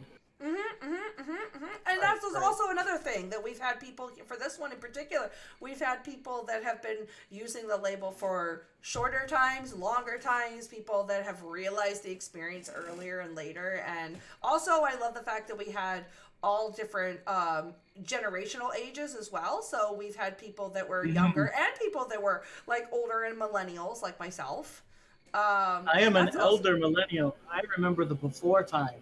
You remember the before time? You had to pick up a book. So for those of you that don't know what a book is, think of the internet, God. but it's Okay. on individual. I did that with someone when I was talking about back in my day, we didn't have save files, we had save codes.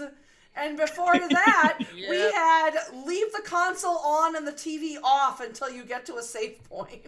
Yes, because it won't be there when you get back.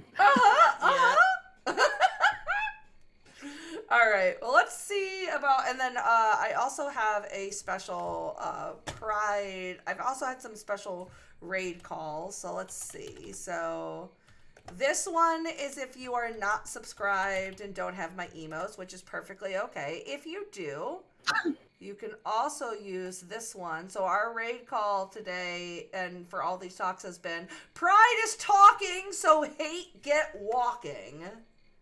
Hell yeah. Nice. Wait, what happened there? Hold on. What happened there? How did that get in there? Oh, I see what happened. Okay, hold on. Oh my goodness. I must have had something in my text box. Okay. I was like, why is Lilith's name randomly in my raid call? There we go. Okay. So the person we're going to be rating today is someone that is doing a event today of one of those smasher passes, but they're doing a basically complimenting and praising designs, which I hell think yeah. is adorable. And Aw. they are live. God help me, I cannot say their name because I'm a little stupid. So let's go ahead and put in. Little, I'm sorry, I had to say it. All right, there we go. And then Kobo, So- you're wonderful. I'm just a little shit. you are a little shit, and we love that about you. So be safe, be gay, do crime, be ace, swing a mix, be trans, throw hands, all that fun stuff. But I will see you guys. I will not be here tomorrow. I will probably be here on Monday, though, because tomorrow I will be at a strawberry festival. So I'm so jelly. I know strawberry jelly. All right, be safe, be gay, do crime, grab your raid calls, and I will see you all next time. Goodbye. Bye. Bye-bye. Bye.